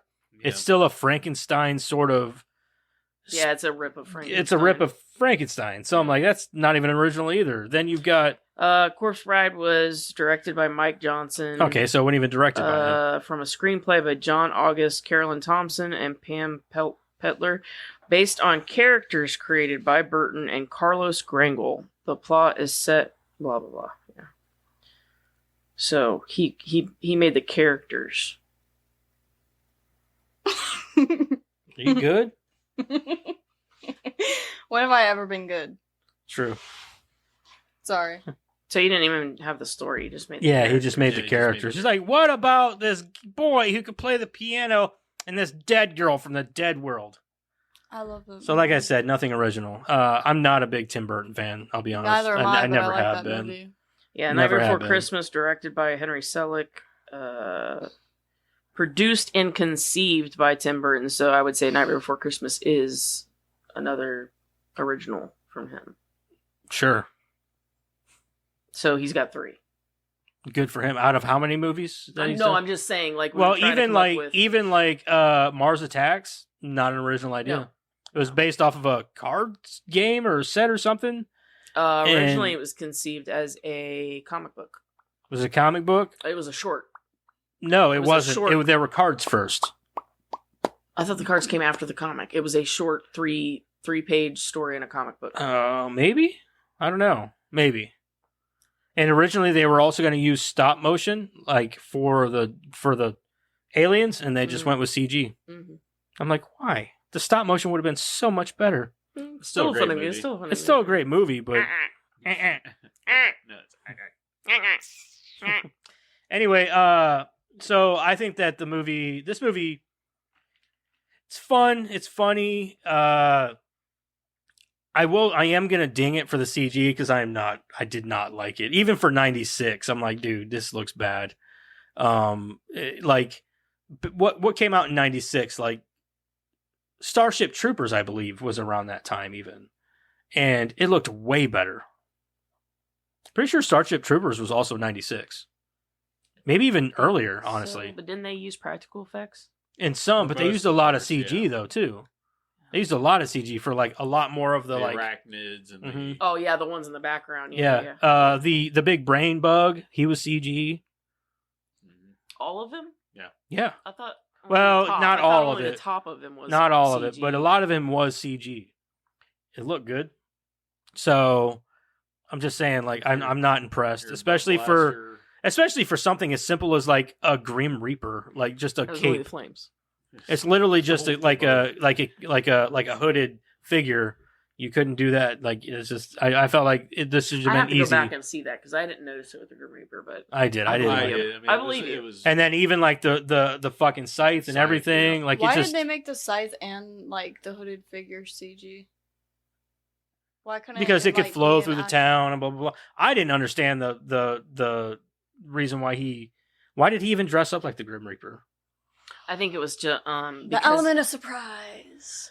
because he thought of himself as a Grim Reaper, probably. 'Cause- yeah, he's sort of a character, right? So like he's having fun, and there was always the off chance that Frank wasn't lying about being able to see him, Oh, and he is kind of famous as far as his story goes, so he Yeah. didn't want anybody to know it was actually him. I guess. Anyway, it's not a big deal. I was just kind of wondering.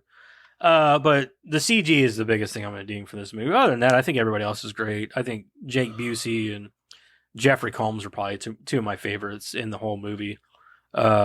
even Michael J. Fox does a great job. I think without him, I don't think it would have been as much fun, or I don't think I would have liked it as much unless they brought in a character with that much charisma. Mm-hmm. So, or he has an all actor, that charm. he got a lot of charm and stuff, and I really liked him in the movie. I think everybody does great in this movie, though. So, I'm not going to hate on anybody in the movie.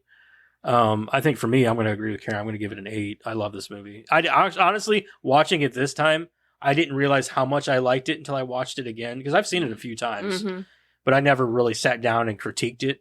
So I've just kind of just watched it. But watching it this time, I was like, man, I really do enjoy this movie. It's like it's a lot of fun to watch. Yeah, you know, I don't know if it's because it was the director's cut and I got to see more of it. Yeah. Not this. I just watched the theatrical, so. Well, yeah, but not that it necessarily lent to the story, but I got to see more of it. I really enjoyed watching it this time. I really liked the movie. And I didn't, honestly, because I had seen the movie before a couple times. And I'm like, yeah, it's a good movie. You know, we'll watch that one, sure. You know, but watching it this time, I was like, man, this is really a great movie. It's an enjoyable movie. Like, it's fun to watch. It's never boring. It's got a good story. The music's great. Original to that the time. Characters are amazing in it. The characters are all fun to watch. The actors are fun to watch portraying the characters. Just a fun movie. I really, really enjoyed it. And I wasn't bored at all. So I really liked the movie. Characters. Yeah, very well thought out characters. I agree. So, 8. So, I mean, I enjoy the comedy relief in it. I really wish that they would have used Arlie Ermy a little bit more. I forgot to mention him, but I love seeing him in this movie. Yeah, I really wish they would have given him a little bit more. I wish he wouldn't have died so easy either. Gave him a little bit more of a fighting part, you know? That splitting headache he got there. Yeah, that was uncalled for. Uncalled for. I liked how he just like beat the shit out of him. I did like that he left the guns behind though. Yeah, he left the guns for him to use, He fucking got in that boxing uniform and beat the shit out of him. Ding ding. It was pretty funny. But I enjoyed the comedy relief in the movie. CGI was a con. I wish they would have done a little bit more. That was some pretty good CGI though with him though, like him, the transfer, like whenever he would when he stepped forward, the transitions, and he was back into his uniform. That was cool. It was the Grim Reaper CGI that I did not like. I have to agree with That's really what it was. Like all the ghost stuff looked fine. Yeah. I didn't mind the ghosts at all. Yeah. Like I think they all look great. I mean, hell, they could have used just practical, a practical effect with the Grim Reaper instead of trying to do CGI. Well, I'm with Joseph. I think that they went with the CG so that he could fly through the town, and he could still do that with practical effects instead of. I don't think it, but they wouldn't have been able to get those long shots like they wanted. Yeah. Those, you know what I mean? But they could have made those CGI like they did with some, like the girl falling. Yeah, but you can tell the difference when people go from practical to CGI. Mm-hmm. It looks bad. Yeah, that's whenever it's too noticeable. Yeah. It's better to be consistent and keep the same thing. Mm-hmm. Because Gremlins is a good example of that. You've got the puppets all through the movie. You've got the puppets. And then there's that one scene in the movie where they're all coming up that road. And it's all stop motion. And it's all stop motion and you can tell the difference. And it looks bad compared to the puppets. It does look bad, but I still loved it. Well, yeah, I mean, because I love stop motion though. Well, yeah, you love Gremlins, not people, Karen. I was talking about the Gremlins. It's just a joke, dude. I don't understand. Calm down, Karen. I don't understand the fucking joke, okay? Don't yell. I'm traumatized. You are? Yeah. Oh. Go on. Yeah, both of you should be puking right now. So yeah, the con was CGI for me. I wish Judge. I wish he would have had more parts into it too. The dog ran away with my face. I think that a lot of it, I think that how quickly they dispatched the ghost in the movie really disappointed me, especially the judge. But really, they didn't though. The judge went away pretty quickly. He went away, and then you never saw him again, which disappointed me. Yeah. But they really didn't go away that quickly, like the last Cyrus and Well, I'm saying how quickly they were just gone. Yeah. Death for the dead. Yeah, like the two main ghosts that actually had a chance to fight him off. He got killed real quick. They did their best. They fought valiantly for a while. They were going through that. Well, I'm saying Arlie Ermy got his as soon as he got his guns out, he got fucking sliced in half. That's because he was paying too much damn attention to Michael J. Fox and not enough attention to the guy that needed the attention. Yeah. So I don't know why. I don't know what his hard-on was for Michael J. Fox, but Because he could see the ghosts and he didn't. Because he like used the that. ghost to con people out of money and. Yeah, but I'm just saying, like, maybe you should have listened a little bit. Like, hey, behind you. No.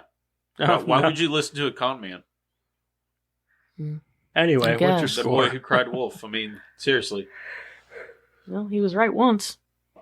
Once. What? Yeah. Once too late. Anyways. Yeah, I was going to say, what's your score? Or... Well, we're just going into other you guys are just like, once too late. Yeah, okay, whatever. And I'm like, oh, okay. Like, fuck it, I ain't giving a score. I ain't giving a fucking score. 0, bitch. I'm fucked up, AA I don't Ron. have a 0. I have an NA. No answer.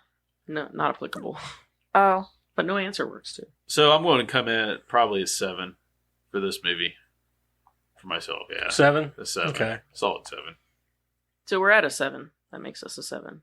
That sounds I about called right, it. probably, I for called this it. movie. Probably sounds about right. I called it. I You fucking want a called point? Yeah. We should. We should Tally what? marker. We should tally. We should. The beginning of next year, we need a tally mark, and then by the end of the year, we need to see who won. Rotten Tomatoes, I'm going to say 63. For the critics? Yeah, for grade 63. 74.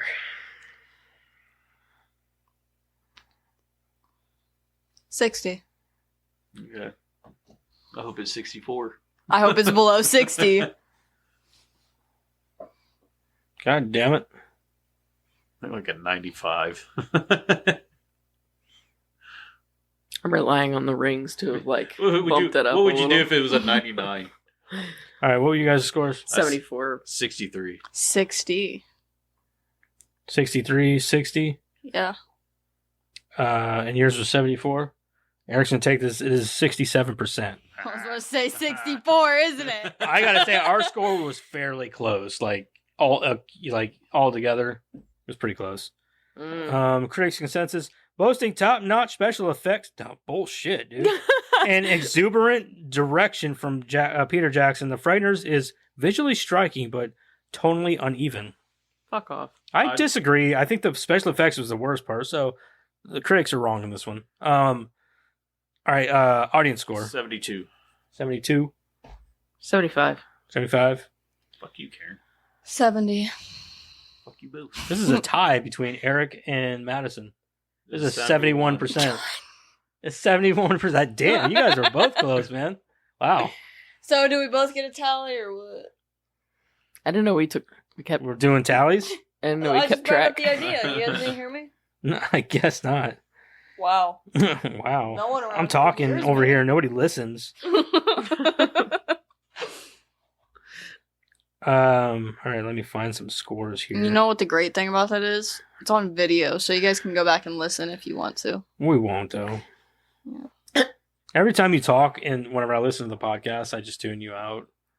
Yeah, go figure. That's fucked up. No, he's not. Yes, I am. No, What he's a not. Dick move. All right, here's a 1-star. The Frighteners always gets pegged as some kind of forgotten classic from the back catalog of Peter Jackson, somewhere between his early zero-budget sci-fi gore fest and the epic delights of Lord of the Rings. The fact is, it's a Yeah, I was confused... gonna say epic delights of Lord of the Rings. There we are. Yeah, big words. You just explained your character in one word. Yeah, epic delights. 2 words, sorry. I loved watching Samwise and Frodo. Like, Brick shit bricks blow in each other. mouth. I was waiting for one to eat it out of his ass. Sorry, I don't know where that was going. I was waiting for Frodo to brick one off. That was that was Lord of the G-Strings. Anyway, I downloaded the wrong Lord of the Rings. Yeah. The fact is that Or did you? the fact is it's a confused, disjointed curio that's best forgotten. With New Zealand standing in for the U.S. and an inexplicable mix of U.S. and New Zealand cast, the film will have you squinting from the start, trying to make sense of what it is you're watching, coupled with an irritating up to 11 Danny Elfman score. Not really. It really wasn't that noticeable. No. A narrative I that can lacks name 3 purpose. other soundtracks of his that are way Yeah. more noticeable. Goofy CGI, which is true, and uneven tone that never manages to meld scares with slapstick. And you have a film that probably wouldn't have made it past test audiences today. Rent bad taste or brain dead instead. At least you'll know what you're getting. Okay, so tonally, this movie, like I said, is very much like a Tim Burton movie. So it's got horror elements, but it's very much comedic. It can also be very comedic. There's a lot of movies out there. I would call it gothic. It's a gothic comedy. I don't. It's kind of like the Addams. I wouldn't even say it's. I guess Addams Family is definitely more comedy. Mm-hmm. Okay, let's try this. No, it's too long. I just read a long one. I don't want to read another long one. Here's a 1.5 stars. Terrible, horrible, cringe horror movie starring Michael J. Fox. I wasn't expecting anything out of this movie, but this movie did not deliver. This movie sucks. I'll forget about this movie in T-. Already forgot about it. They called it a horror movie. Yeah. There's a ghost. Or Eric kicked it. What the shit, Eric? I thought we were blaming it on a ghost. It was in the way. Hey, there's a Ghostbusters pack thingy right there. So. Well, it's not doing us much good over there. Yeah. Nope. Somebody better put that shit on. Here's a 1 star and R-rated kids film. Far too childish for parents, and the R rating obviously chases off the kids. Yeah, we did talk about how we're immature. Maybe that's the problem. Yeah, maybe that is a problem. 69. Shut up. He'll have a lot of things. That's going to be starting to be my guest every time. What? Why so much emphasis on the H? What? I will. I will forget about what you're it. talking about. Oh my god, Oh my god, this guy wrote a fucking book. Whip. Good lord. That's pretentious. Yeah, this guy had a lot to say. I'm not even reading that shit. You write too much, I don't want nothing to do with it. Too long, didn't read. Yep. Nobody cares about him. You should leave a reply saying. I wish you could release. People should understand that when you write a lot, like people are not going to read that. They're like, okay, you didn't like it, cool. Go about the day.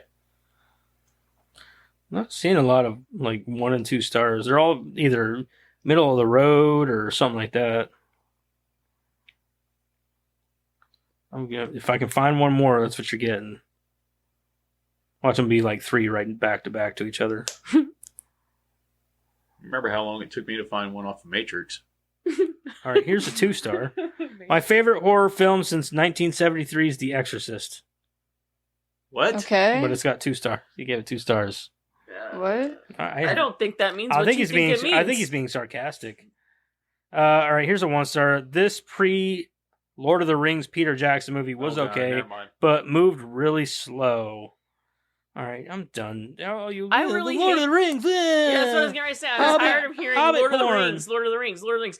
Do you realize he had a career before Lord of the Rings? Hobbit porn, guys. Come on. He never had a career until the Lord of the Rings. God, that's last one. Why I could, last one. This is a 1/2 star. Bobbins. I don't know what that means.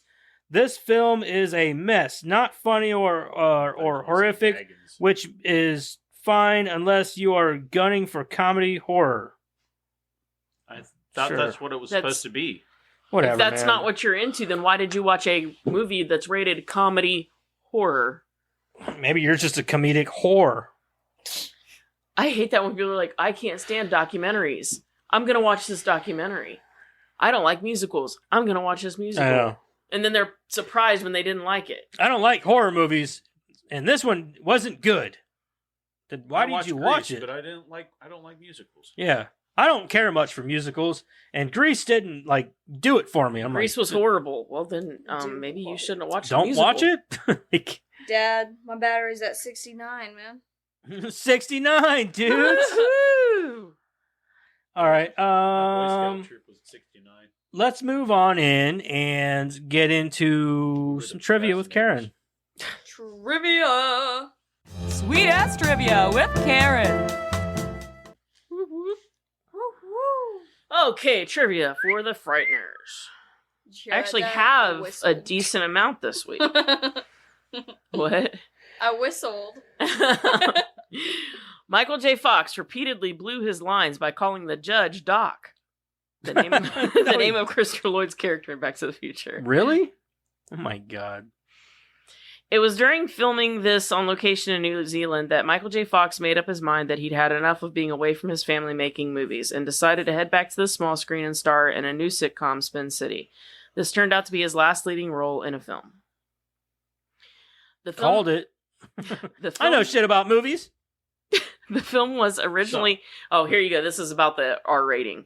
And I found this to be... Bullshit? Yeah. No, it's actually pretty funny towards the end. So the film was originally made to be PG-13. However, the MPAA thought the film was too intense for the rating and gave it an R. No matter how much Peter Jackson would edit the movie to try to get the desired rating, the ratings board would keep it at an R, including citing some reasons like a door was shot by a gun too many times.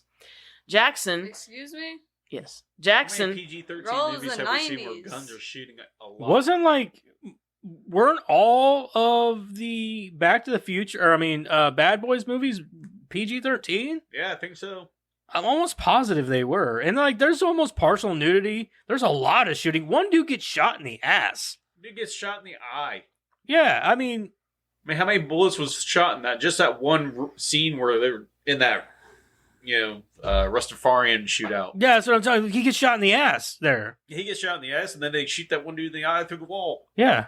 I see you. No, you don't. You don't see him no more. Jackson, being angry that he had to tone down for nothing, changed Dahmer's death scene in the movie to be more graphic in order to make the rating feel more deserving. He originally died of a gunshot wound to the chest, which was changed in post-production to his head exploding. The TV cut... Cool. The TV... Oh, that's pretty funny. Especially since, his head exploded and then his ghost head was there. Yeah. That shit was pretty funny. So that was actually changed because he was pissed. I agree. I'd have done that too. Yeah. So the TV cut actually features the original death scene. That still doesn't count for being rated R, because I've seen other things that... Oh, I don't disagree, but he was pissed, so he's like, all right, I'll give you your R rating. Here's your R rating. So he blew his head off. I still don't count it as R rated. Danny Elfman was so impressed with Peter Jackson's previous movie, Heavenly Creatures, that he offered to do the score for one of Jackson's next movies and agreed to do this movie without even knowing what it was about. No actor other than Michael J. Fox was considered for the role of Frank Bannister.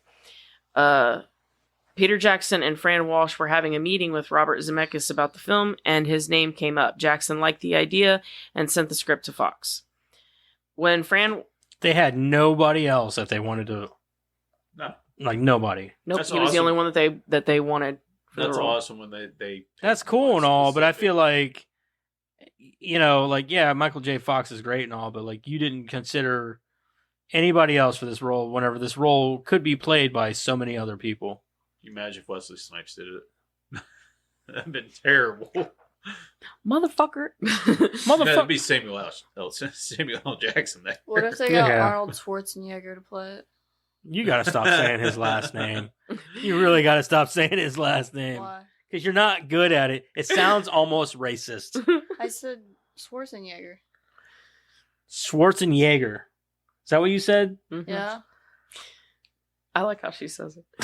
When Fran Walsh and Peter Jackson were writing the part of the drill sergeant in the graveyard, they wrote the part as a spoof of R. Lee Ermey's character in Full Metal Jacket, with the intention of getting an actor in New Zealand for the role. But they didn't feel the actors who auditioned were right, and finally ended up approaching Ermey himself. This movie was originally planned as a Tales from the Crypt feature, but executive producer Robert Zemeckis liked the script so much, he decided it should stand on its own and not be part of a series. Zemeckis was a producer and occasional director on Tales as well. Additionally, this film features several alums of that show: Michael J. Fox, John Astin, Troy Evans, Peter Dobson, Jake Busey, and R. Lee Ermey. It was Jeffrey Combs who suggested the Adolf Hitler-inspired haircut for his character to show Milton Dahmer's extreme sense of nationalism after serving his country for so long. Combs also suggested 2 ear appliances, which made his ears stick out quite comically. I was going to say, his ears were like, boom. Oh, yeah. And several of Dahmer's chest tattoos. Peter Jackson loved Jeffrey Combs' work on the Reanimator movie so much that he asked casting director Victoria Burrows to find out whether Combs was available. Fortunately, Combs was available, and he signed up. He wore black contact lenses for the role as well. Peter Jackson played the bearded and pierced man who Frank bumps into into a minute before the Is that who that was? The ghost of Ray knocks him down. He was so young. Mm-hmm. Jackson had to wear the punk outfit, makeup, leather jacket, and a vast amount of piercings the entire day of shooting, which was also the day that the studio had invited the media to the set for publicity. Billy Jackson, his son, played the 3-month-old, one of the levitating babies. Oh, really? Yeah. Mm. During filming, Dee Wallace's husband, Christopher Stone, tragically died of a blood clot, forcing her to fly back and forth from New Zealand and the United States. After filming ended, she found out that Peter Jackson had personally paid for all of her flights as a gift. I knew that because she talked about it on a TikTok. One of the TikToks. Well, there goes that's where the CGI budget went. Yeah. To her flights. Yeah. Well, that's for could have went for. It's for a good thing. Yeah. It could have gone towards. I don't Somebody's know. coke habit. Yeah, Peter Jackson's like coke and prostitute problem. Roughly 21 minutes into the film, Frank Bannister is eating by his window. If you look closely, he is eating one of General Mills' famed monster cereals, specifically Boo Berry, which is the ghost cereal. Michael J. Fox with the white fence. In 2 scenes, Fox's character crashes through a white fence in his Volkswagen. In Back to the Future, he crashes through a white fence in the DeLorean.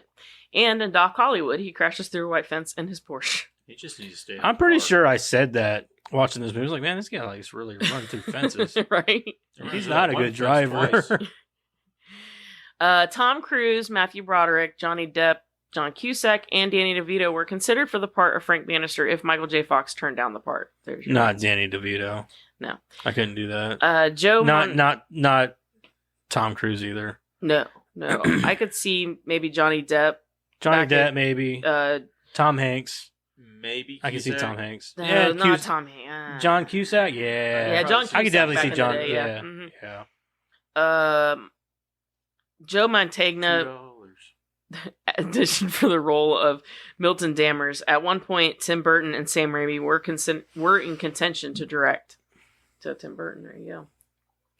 One of the main reasons Sean Astin took the part of Samwise Gamgee in the Lord of the Rings trilogy was at the advice of his stepfather, John Astin, who had previously worked with director Peter Jackson and Fran Walsh on The Frighteners and had been enthused with their rapport, understanding of film, and appreciation for their crew. In order to trick the audience into believing that Patricia Bradley was innocent of the Fairwater murders, Peter Jackson specifically wanted Dee Wallace for the part. He figured that her role as Elliot's mother in E.T. was about the sweetest character you could find, and therefore no one in the audience would suspect her. The first name of Patricia Bradley provides a hint to her criminal past. Revealed later in the film, she is named after Patricia Hearst, also known as Patty Hearst, a girl who was taken hostage by an urban guerrilla group, then brainwashed into sympathizing with her kidnappers and helping them rob banks. Johnny Bartlett is named after Velda and Marion Bartlett, the second and third victims of Charles Starkweather, who murdered 11 people in Nebraska and Wyoming in 1958, accompanied by his 14-year-old girlfriend Carl Fugate, whose precise role in the killings is not known. The story has been dramatized in Badlands and other movies. In the film, Johnny Bartlett named Starkweather as his role model. Strangely, Starkweather and the victims Bartlett are buried together in Wyuka Cemetery in Lincoln, Nebraska. During Ray Linsky's funeral, you can see Frank Bannister's house burning down in the background. Not clearly, you can see a large orange blur directly behind Lucy. It was burned by the film crew because they had finished filming there. And I always kind of find it fascinating that movies are not filmed like in a linear fashion. Yeah, so they were literally burning it down because they were done filming there. Yeah. And you could see it in the background. Yeah. So That's next wild. time I watch this movie, I'm going to be like... Yeah, I'm going to have to look for that. Yeah. That's wild. That's it. Alrighty. That was the Frighteners for you. Let's get into what we're doing next week. Eric, pull up the Just Watch app so that you can... Fuck off. Yeah, get your thing. Just Watch app. This is dude. your part in this. Take time, too. Time studies. Well, I'm just saying, this is your next part. You're done Fuck with it. time stamp. Fine. Give me a movie. Come on, Karen. Evil Dead. Another horror movie. There's it's 90% horror in there. You want Hey, me but to I've keep- never seen Evil Dead, so. The Wait, first what's Evil next Dead? week? Next week is Thanksgiving. Oh yeah. Is it the Thanksgiving? Would you like to do Thanksgiving? I think we should do Is Dutch. it the Evil Dead or Evil Dead? Do you want to do Evil Dead or you want to do Dutch? I don't care. Let's take a vote. Who wants to do Dutch? I'm down with Dutch. I love Dutch. Raise your I hand. just watched it like a month ago because I found out it was on Max and I got excited. Okay, I'm I putting don't, Dutch. I don't know what that is. I don't want to watch it. I want to watch Evil Dead. This is the old Evil Dead. I've never seen it. I say Dutch. I'm tossed up because I love Ash. I love Ash. I just threw it back in. Yeah, that's Well, it's got to go box. back in anyways, right? There's an Evil Dead 2. Yeah. No, there's a bunch of Evil Dead. Yeah, there's a bunch of Evil There's Deads. one for everyone. Oh, yeah. You Oh, might yeah. have to go through those. Dutch, because I already threw it back in. Show of hands. Dutch. Dutch. Evil Dead. I'm good on either one. You Good for You either guys one. didn't vote. guys did. 'Cause I don't really care, honestly. I could do either one. We could. Could go for either one. You guys got to choose. I think you should watch Dutch No, why? because I think We- you'll like Dutch. Well, can we do Evil Dead after that? Whenever it's drawn, yeah. No, we already drew it. Girl, I've been waiting. Let's Break go. her heart. Girl. Yeah, girl. Man up a little. Come on. After Dutch. What If do you think? love Ash so much, Yeah, we then why, pulled are it, you, so why let's is this do being that. so I'll just hard? find it and pull it out again. Okay, what are we doing? Do you just want to do Evil Dead? No, we can do Evil Dead after Dutch. That'll See, be our. it's a So compromise, Dutch is Dad. our Thanksgiving movie, and then the Dutch. You're the one who taught me what compromise Evil Dead meant. or Evil Dead. It's just called Evil Dead. Now, the very first one, the 1981, is the Evil Dead. Is it the Evil Dead? The Evil Dead. So that's why Karen's digging for it. Like, I am. it's in this motherfucker. I threw it back in there like a fucking idiot. I thought we had our mind made up. Sorry. I make Anyway, things we're gonna do difficult Dutch sometimes. next week. that's and, on Max. And it's on what Dutch is? Yeah. It's on Okay. I Max. told you I got excited and watched it like Oh. a month ago. Okay. So next week we're gonna do Dutch, and then the week after that, I guess we're just gonna go ahead and do Evil Dead, which is fine. So you guys know what we're doing for 2 weeks. So, you know what you're getting yourselves into for the next 2 weeks. So we're like well planned, I guess. Anyway, till next week, Karen's gonna keep looking for this because it's in there. It's in there. We know it's in there. It's We've definitely seen in her there. throw it back in there. Did we write it more than once? Mhm. I wrote these motherfuckers. I don't know what's in here. She just don't know where they are. Mm-hmm. Anyway, till next week. Bye. Okay, bye. Bye. Bye. Bye. Oh, wait. Don't forget about the stuff down here that you Yeah. see. I forgot all about that. We should Yeah, that Checking stuff. that Do stuff. do that stuff. that stuff. Anyway, till next week. Bye. Whenever we Bye do again. Dutch, watch Dutch. It's a good fucking movie. It's a good Thanksgiving movie. Comedy. It's good comedy, yeah. It is very Yeah. comical. It's got Al Bundy in it, for God's sake. Come on. Anyway, till next week. Deuces. Bye. Bye.